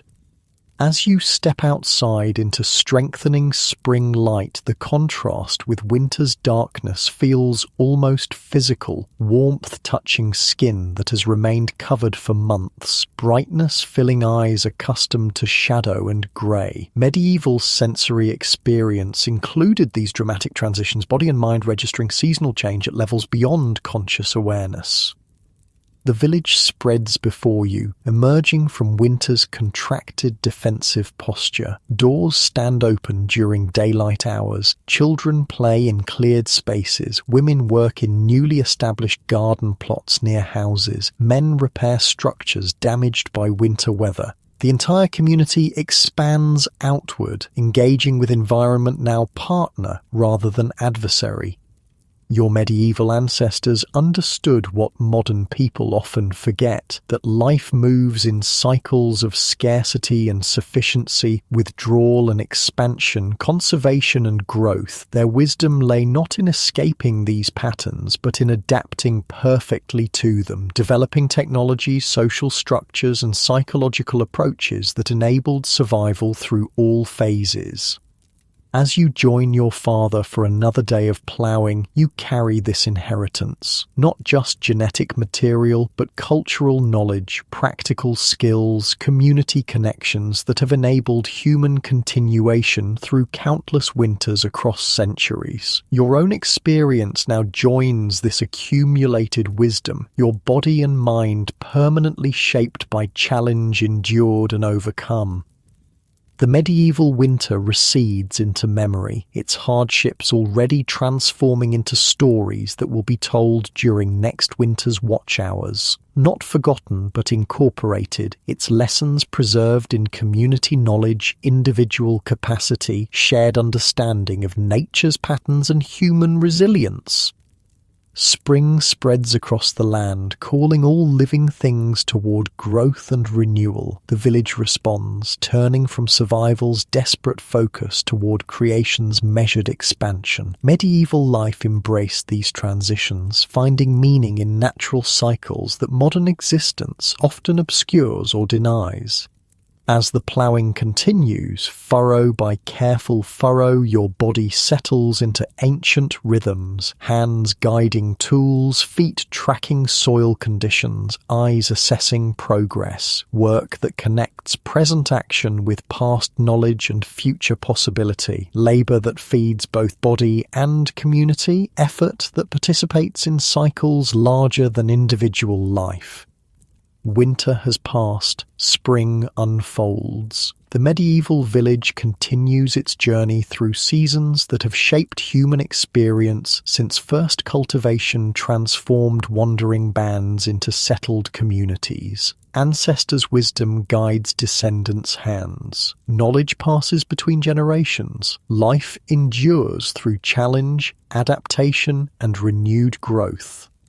As you drift towards sleep in your own warm bed, centuries removed from medieval realities, perhaps something of their resilience remains within you. Dormant capacity to endure, adapt, cooperate, and emerge strengthened from adversity. Ancient wisdom sleeping lightly, ready to awaken if needed, connecting modern comfort with ancestral struggle through dreams of survival and renewal. Rest now.